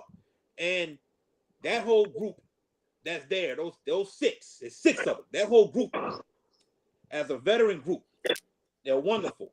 But if I'm saying the best cornerback in the state, who is 6 feet, he's long, he's fast, and he could cover you with a mink fur coat on, like he did in 7-on-7. It's Bernard Causey right now. That's just how I feel. If you say Wallace Foster, that's cool. I got nothing against Wallace Foster. He is great. And in 7-on-7, he's been acting up. He's been killing it. And I got to admit that. But I want to see Wallace Foster back on that field. DJ13, I see your son acting up over there at 35. I see him. Yes, sir. I see it. So, yeah, we got a whole bunch of DBs. So, yeah, right. But my opinion right now, it is Bernard Causey. He the best one. And just the other day, VK, 7-on-7 against South Platte, he jammed up one of the receivers and broke the face mask. That's how strong this kid is, bro. He don't look strong because he's very slim, 160, but jammed him up and broke the face mask. But without let me just say this. This might be the year of the DBs. DBs. In the whole state, period. Like last year was the year of the running back. This year could be the year of the DB. This could be the year of the DB in the New Orleans area. That's just straight up. There's a lot of good defensive backs coming up this year. That's big. Leo, I see the comment. He said it's always the trenches that kill schools like Kennedy. Leo, let's be real on this one. Let's be real. I'm gonna keep it 100. I'm gonna keep it a buck. Kennedy, you make a good point, but Kennedy went against an experienced ED White team that lost in the state semis the year before and returned multiple starters. No, it was a state game. No, the state game, state championship. Thank you. Yeah. State championship game. All of us mess up, but the state championship game. And they returned everybody. Experience means a lot, Leo. It means a lot.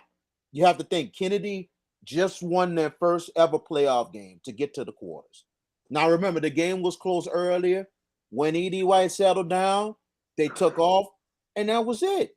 Now, E.D. White is going to be a little different this year because a lot of those experienced seniors graduated.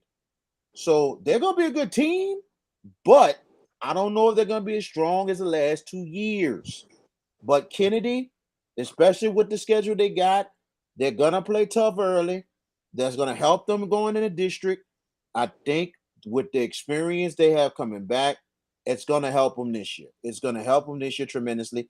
And the one thing I'm going to say, Leo, and I'm going to agree with you, and BB even said it on the interview, they got to be more physical. They have to if they're going to go deep. Go ahead, George Peppers. I'm going to let you go. I mean, when you talk about BB Causey and the DBs and Wardell Mack, look, I could be the inherent homer right here and talk about Wardell. And Wardell's an outstanding player. I don't think you'd be an absolute, not you, but in general, you would have to be a complete fool to think otherwise. All right. But BB is just on a different stratosphere, I think, a little bit. The dude has the potential to be a dominant player. And that's hard to say about DBs. It really is because they're in the back and in the island back there. And I don't want to say Darrell Revis or anything like that. Maybe he'll name his own island, Causey Island. Who knows? I mean, could be one of those situations. But for Kennedy, they beat Livingston in the play. Was it Livingston they beat in the playoffs last year? No, before they lost Hannon, and then they got whipped by E.D. White. couldn't complete passes against Edie White. Here's the thing, Joe, about Edie White. What we know about Kyle Racine and that coaching staff, they are a pounded in the tackles, physical football team. Defensively, they get after it. Kennedy was honestly, to be quite frank, they were not ready for that situation. It was too bright. The lights were too bright. And hearing BB answer those particular types of questions, it feels like to me that Kennedy has absorbed a lot from that loss. And I think they're going to channel it to this year. And I feel like we're going to see a Cougars team that's going to be heard from. We know him in New Orleans, but to the novices around the state, Kennedy's going to serve notice this year, gentlemen. I think they got a chance to do some really good things. Are they favorites? No. Are they one of those tier teams that if things break a little right, they got a shot? Sure, absolutely. So we're going to see. I mean, Kennedy, for sure, gentlemen, is going to be one of the more interesting teams that we follow this year. And I think you have to think about this, and this is something I always think about. And my thing is this. I think Kennedy, and here's the thing, it makes it tougher for Kennedy because of the fact that they're in a charter school system and they're in the selects. That's the only tough thing. If they're in the non-selects, they are definitely going in the dome. You look at Warren Easton. If they was in a non-select in 3A, for sure 3A. Yes. Old class. 3A. They would go to, I ain't gonna lie, I would predict a Kennedy St. James final. Go. Yeah. St. James returning a whole bunch of folks this year. Mm-hmm. So Kennedy would definitely be in the fold. Warren Easton would definitely be in the fold. It's amazing they're in select, but they're not just in select, they're in Division 1. They're in a 4A district, but they're in Division 1 it don't make a lick of sense. But that's what it is. That's what these teams got to deal with. I think more than anything else, all this is going to make Kennedy better. I think it's going to make Kennedy better. It's teaching these teams, okay, this is what you got to deal with. Now make the adjustments. This is what I was going to say earlier because Joe Dillon said it. Want to see some of these cornerbacks play some good talent. Week 2, Kennedy goes to Terrebonne. Kyle and Billiard just committed to LSU. BB will be on him the whole game. That is a matchup that's going to go down for sure. Will BB be the winner of that matchup, or will it be Kyle and Billiard for Terrebonne? But I tell you what, when you get two of the top two players going up against each other in the state, that's nothing you don't want to miss. So that's gonna be a good one. Look, man, Kennedy finished 9-1 last year. I forgot who they lost to. They finished 9-1, and it's very probable that they might go 9-1 again and maybe 10-0. It's very doable if you look at their schedule. So I don't see them having no more than one loss in the regular season. We get to the playoffs. Oh, Helen Cox. Matchups happen. Helen Cox. They lost to Helen Cox. That's right. On that missed field, that block field goal. That's right. Correct. It was Helen Cox they lost to. So what I'm expecting big things from Kennedy and Coach Alphage and company this year. I mean, and like BB said, that they learned from that loss and should be a better team because of it. So look out for Kennedy. Wide receivers, it's ridiculous. And they got receivers, and they got receivers transferring from St. Aug and McMain. Ridiculous. Go ahead, BK. And also look out for Terrebonne. Look out for Terrebonne. Oh, yes, sir. They should have a better team this year. Shout out to head coach Tyler Lewis in his second year. I think they're going to have a better season this year. Watch out for them because I know they're going to play Kennedy and they're going to be playing McDonald 35 once again. They're going to be an interesting squad, so look out for Terrebonne. It may not reflect on the record because look at the district: Destrehan, Hahnville, East St. John. Yeah. It may not reflect on the one loss. Will they be more competitive? Sure, but are they good enough to beat those teams, to pick off a couple of those games? The Hahnville, we mentioned Hahnville's kind of been bouncing a little bit. Destrehan. I mean, they're the reigning state champions in Class 5A, correct? Class Yeah, 5A. that's right. All right. Yes. East St. John, a team that's always teased at big things, but just hasn't come to bear when it was crunch time. Um, you know, Terrebonne's going to be better, but what is better for them? More competitive? Are they going to be able to pick off some of these games? You just mentioned they play Kennedy at 35. 35 is going to be a sleeper team that Cole mentioned earlier. Now, look, I'm paying attention to them because Frank Daggs had opportunities to leave, but he was never going to go. West Jeff pushed for him, but he said, no, I'm staying. I'm not leaving. I got a good thing here. Kennedy, we already know what we got with them. 9-1, lost on a blocked FG to Helen Cox, who no longer exists. And that sucks. I mean, it truly stinks. But whatever will be in that regard, it will be. Look, the whole thing is it's late June. We're almost to July. Man, this prep season can't get here fast enough, boys. I mean, this is going to be some outstanding stuff. Without a doubt.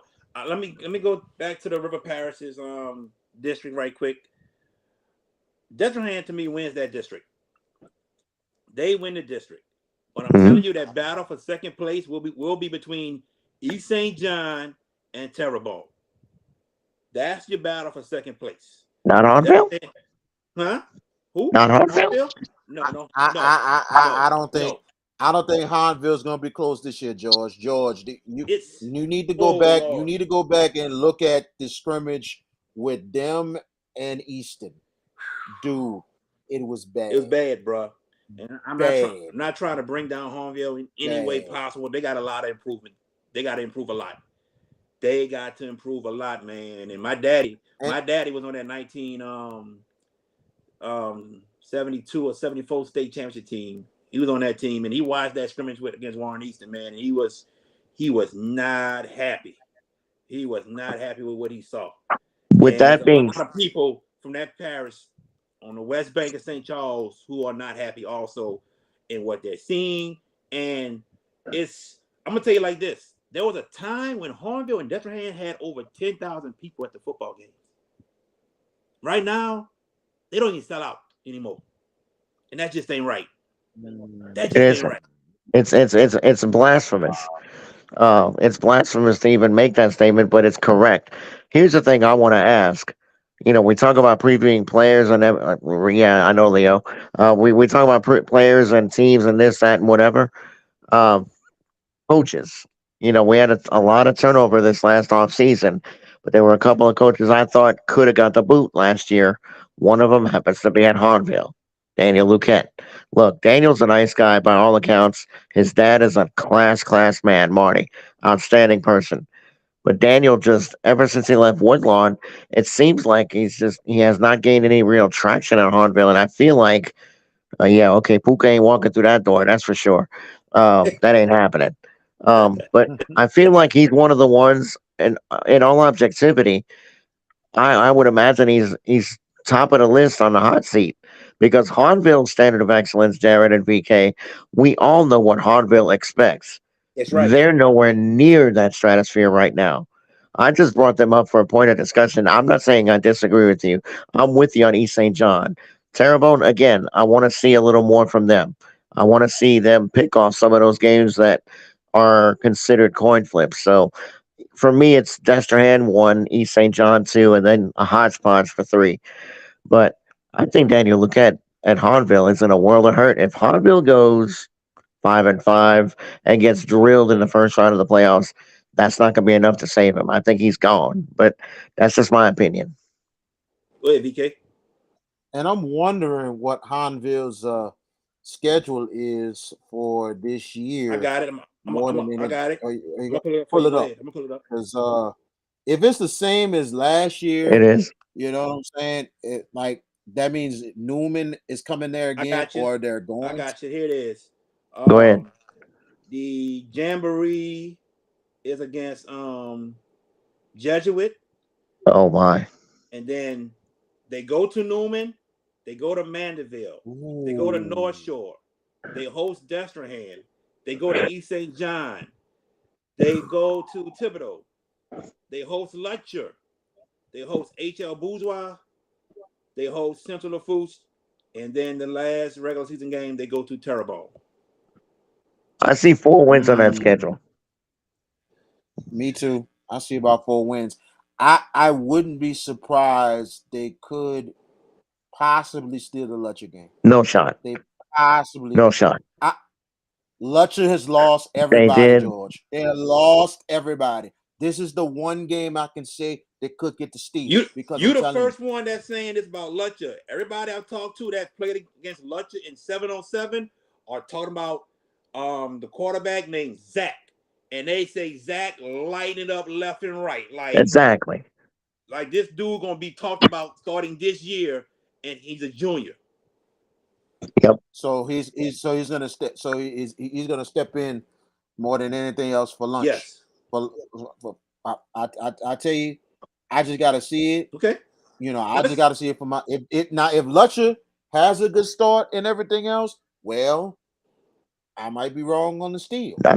I'm just saying because of the fact they're playing at Hinesville and an experienced team, we just see that might be an opportunity for them. Experience. I wouldn't be surprised the game would be close, but at the same time, it's a River Parish rivalry. But I wouldn't be surprised Lutcher will pull the thing out. It's just a fact. I just don't see it because of the fact experience to me, George, will always be a factor. Point taken. Always. Point taken. But when you talk about Hinesville being experienced, they're not any better than last year. They didn't make any progressions last year. I'm not buying that. No. I'm going to respectfully disagree. And I've heard about the kid from Lutcher. Well, that's one more than they had last year, DJ. I heard about the kid from Lutcher, the new quarterback. Yeah. I have a friend of mine whose son is going to be a big time D1 recruit, and he plays at De La Salle, the linebacker, Kedrick Richardson. His dad works with me, and he's we talk a lot of prep at work, and he told me, he said, man, Pep, look, Lutcher's got a shot to do some things again this year. Yes, they lost a lot, but he mentioned, one of his friends went and saw them play in the 7-on-7, and the quarterback that he mentioned, he said, dude, that kid, he just needs to harness his talents, and that's on your head coach at Lutcher. But look, I mentioned Luquette possibly getting the axe somewhere in the season. It won't be in season. You never see high school coaches get fired in midseason. It doesn't happen. Never happened. I can't even remember the last one, unless somebody just resigned, flat out resigned. But VK, with all due respect, dog, Hinesville may be more experienced, but are they any better? No, I don't think so. I don't think the progression's there. I think Lutcher has a better coaching staff, clearly. And Lutcher is just, and the game is at Lutcher, right?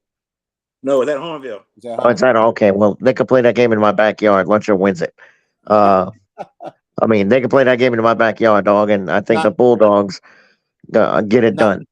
Now, if it was I'm gonna tell you this, Lutcher, I say that because of the fact I don't think Hinesville has the experience in the way too. But like you said, George, Lutcher has a better coaching staff, but at the same time, it's almost like that could be a pick'em game.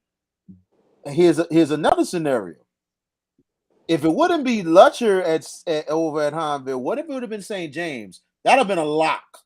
That'd have been a lock. St. James would just straight wash Hinesville all over the field, knowing what they got coming back this year. And one of their recruits, an offensive lineman, who is 6'9", 310. Big boy. They growing big that way, don't they?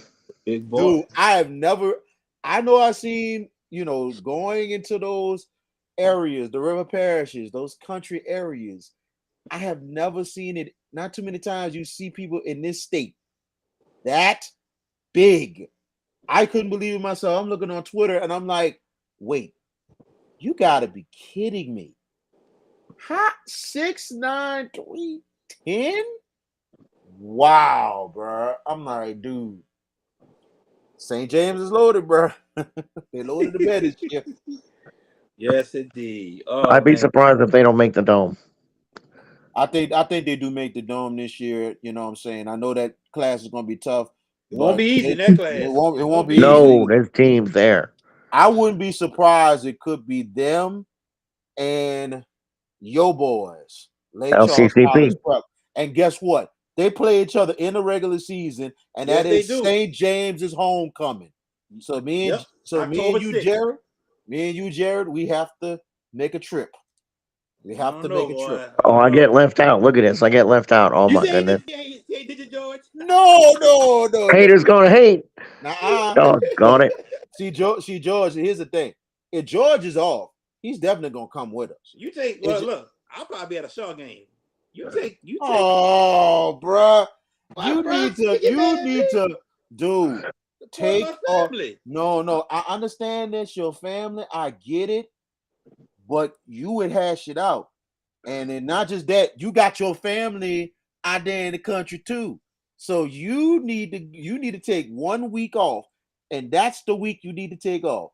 Actually, you got to at least take 2 weeks off. Because remember, we're supposed to go to a Westgate game. Yeah, that I got. Yes, That yes, I got. yes, yes. Look, If you're look. gonna take, there's 10 weeks in the season. All you need to take off is 2, and that's the Westgate game and St. James St. James and Lake Charles College Prep. That's the only 2 you need to take off. Everything else, be at every Shaw game, but except for those 2. I don't know. Shaw got Landry October 6th. I don't know. In the jungle. Man, that could We will, be DJ. We'll let one-sided. you know. Definitely. That could be one-sided. So they play October 6th. Who? St. James St. James, and Lake Charles College Prep. LCCP. Yeah. Look, I hear y'all take saying that time off. LCCP, St. James. I'm not counting out Manny again to get back to the dome.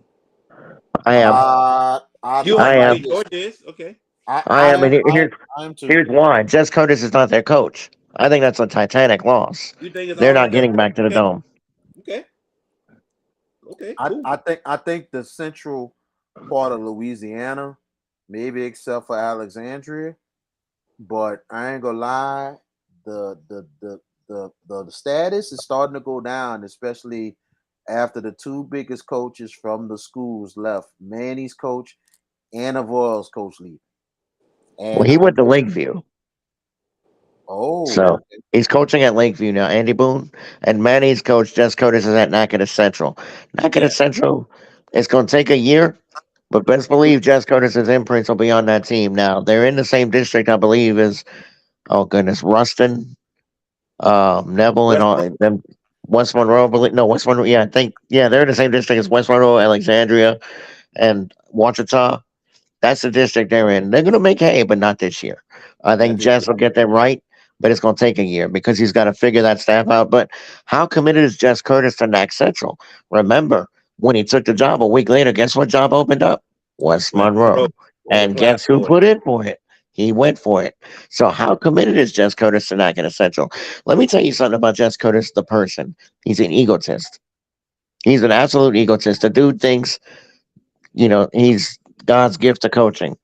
Dude, you're a good coach, but you're not that dude. Stop putting yourself on the JT pedestal because JT Curtis is the measuring stick for all Louisiana high school coaches.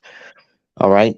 But this man rubs people the wrong way. I mean, I know personal experience. They played in the same district as the school I covered when I was living up there.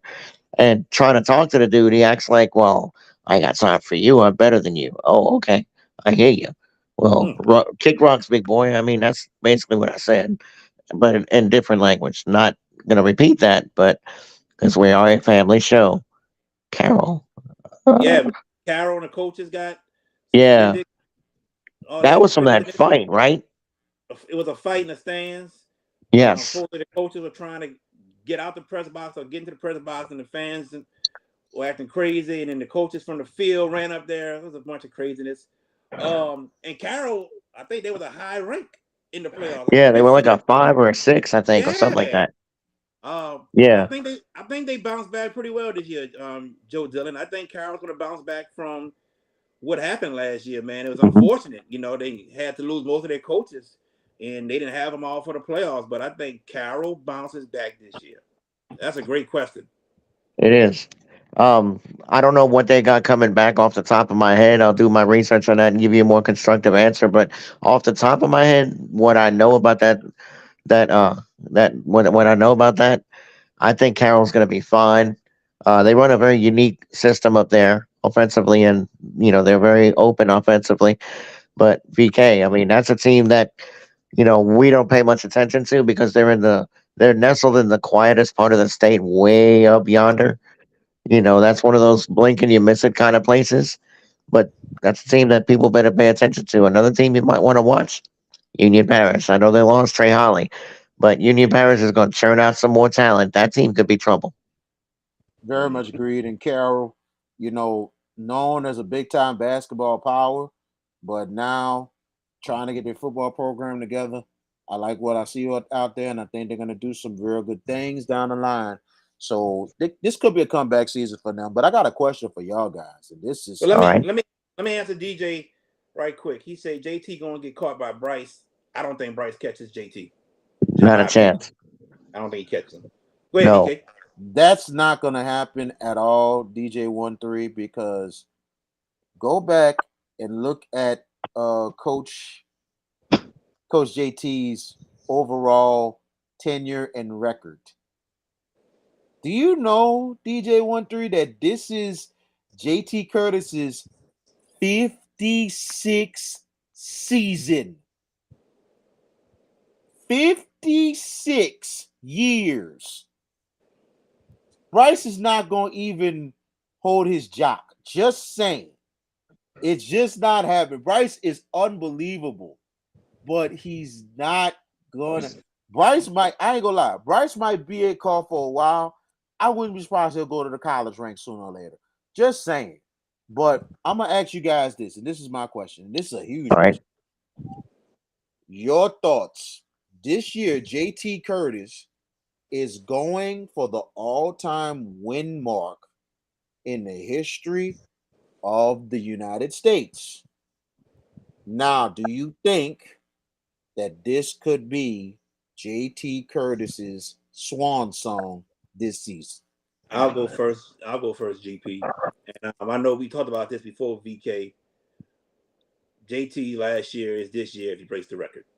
This is it. He breaks that record, and I think he's only a few games behind it, not many. hmm JT breaks the record this year, and at the end of the season, JT calls it a wrap. And we celebrate that career when it happens. Before I answer it, Trey Holly serious. I'm gonna give you a fearless prediction on that. With the recent turnover at LSU, Trey Holly will hit the portal after his freshman year. He ain't staying at LSU. So we'll see. Okay. We'll see. Because your cousin, Logan Diggs, is there. And I believe Emery is gonna your boy from Destrehan, the 5-star, he's got to produce. And where are the carries for Trey Holly? So I mean that but now to answer VK's question. I think it's 4 wins, 3 or 4 wins that he needs to get the record. 100%. We said this before, and that he's gone. He's going to retire, and when he retires, it is going to be the most celebrated career in prep sports history, because of what that man has done to John Curtis to maintain the standard of excellence that they have had, and won 27 state titles, 28. 28. 28 counting last year against Brother Martin, and they could go for 29. Now, if he's got OCD, he could go for 30. I mean, he wins 29. If he wants to go for 30, he can stick around. But I believe, like you, Jared, I think he's gone. And I love JT. And look, full disclosure, VK, you and I have done this a long time. We've interviewed JT countless times on Prep Plus when we were together at GSO, and he is one of the most engaging people you ever want to talk to in person and our interviews. The man is a forthright guy, but he is so humble, and his faith, his deep faith, is so admirable to hear. You know, he teaches his kids all about respect and manners, and we saw that in the dome last year. Curtis went up to Brother Martin, shook their hands, and wished him well, and they showed a lot of class after they embarrassed them in the Superdome last year. They embarrassed him, but I think JT is done after this year. Now, again, if he's got OCD and he wants 30, why not 1 more year? But again, he's sacrificed a lot to maintain the excellence because his dad started everything at John Curtis. His daddy started things, and he wants to. He's already left a legacy. So what he does this year is like that. Break the record, wonderful. Because guess what? There ain't a coach in the state of Louisiana that's going to catch him. None. Not None. at, not at all. Not at all. I can agree. I agree with the both of y'all. I think John Curtis, they'll go undefeated or go 9-1 or 8-2. But at the same time, yeah, the record's getting broken, and I think this is it for JT. I think talking with him, knowing him a little bit personally myself, I had my views on him when I was younger, but when I started getting into media and knowing him personally myself, it really, really dawned on me how much of a true man he is.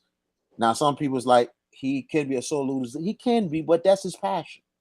That's his passion. Some people are that competitive, and that's what it is, But JT humbles himself. He really humbles himself and feels like, hey, you know what? Y'all were the better team. You're the better man. You know what I'm saying? Congrats, great job. He he's a guy that cares about the kids. I don't care what anybody say. What told me how much of a man he was is what he did for Joe McKnight.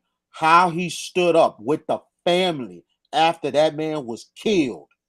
And he went to the community in Kenner. Whole bunch of African American people in that bunch of black people in that place.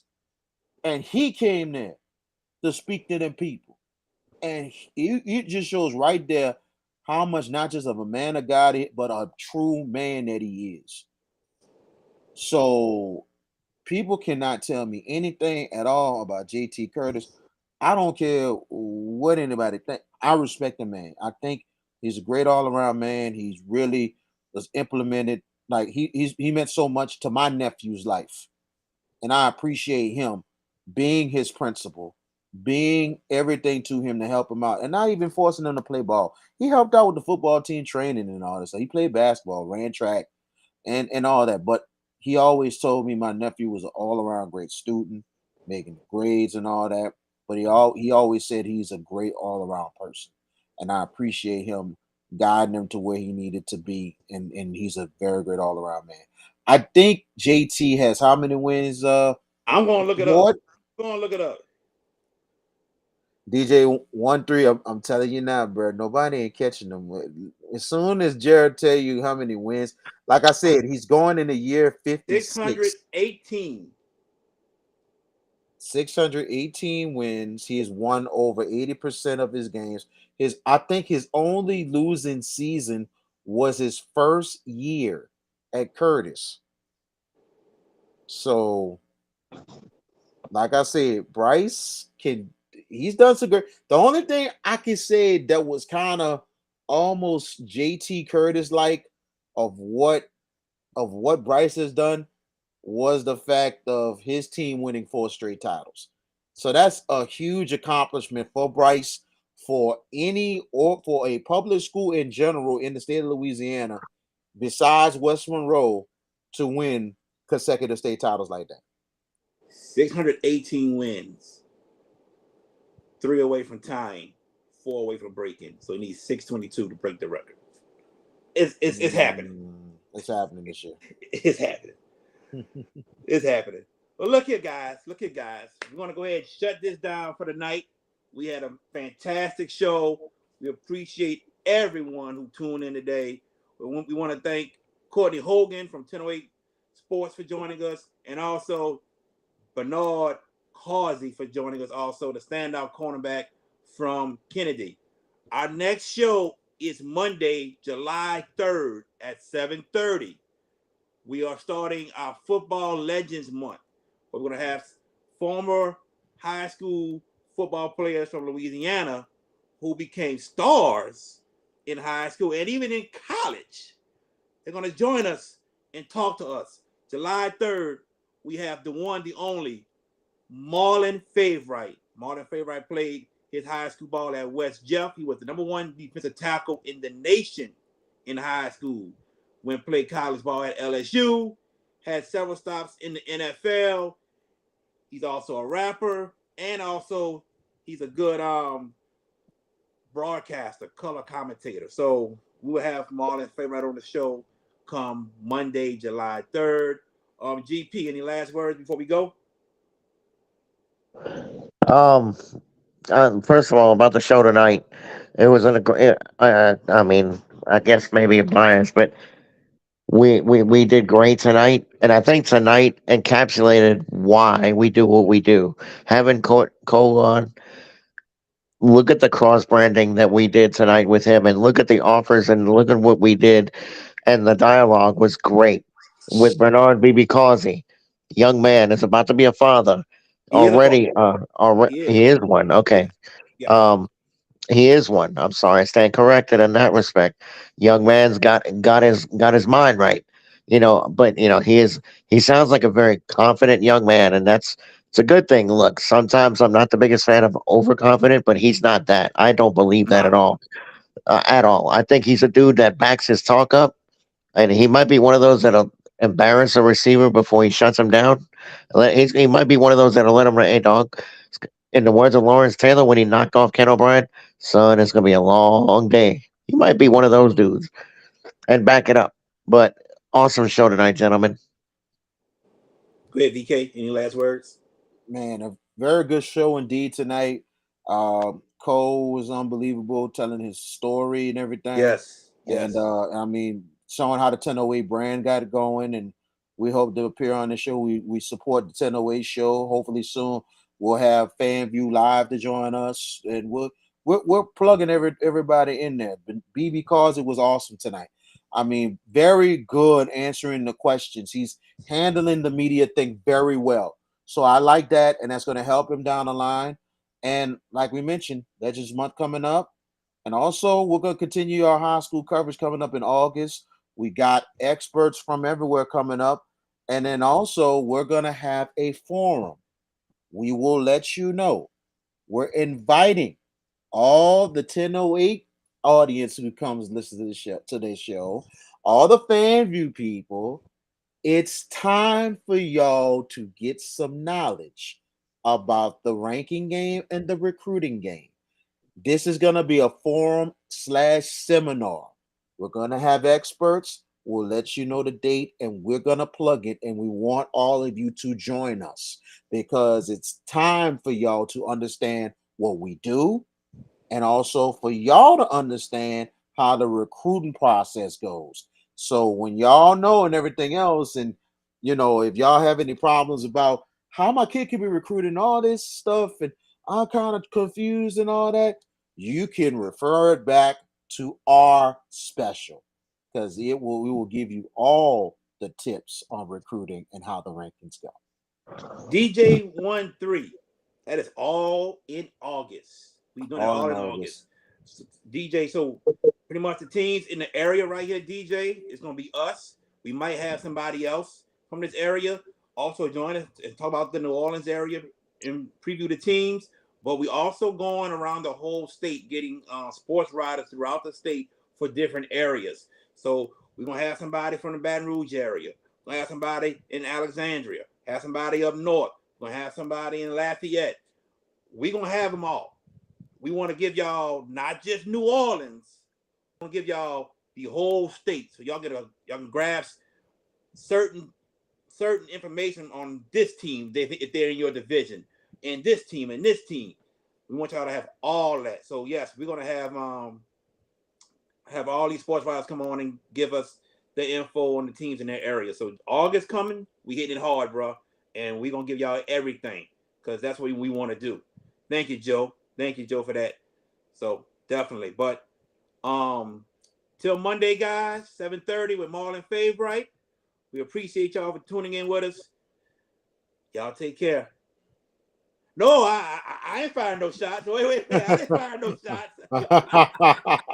I ain't firing no shots, man. I'm just saying we gonna give you everything. No shots fired. Not me. No shots. We don't fire no shots. Like we say, we support our brethren at 1008. We support our brethren at FanView. We support everybody. We basically want everybody to win. That's right. But we're the type of show that we do almost everything here. And I think this is a good hub more than anything else for the quote unquote fans that don't know about certain teams in the state, and they find out who they are. Definitely. Thank you, everybody. Until Monday, y'all take care.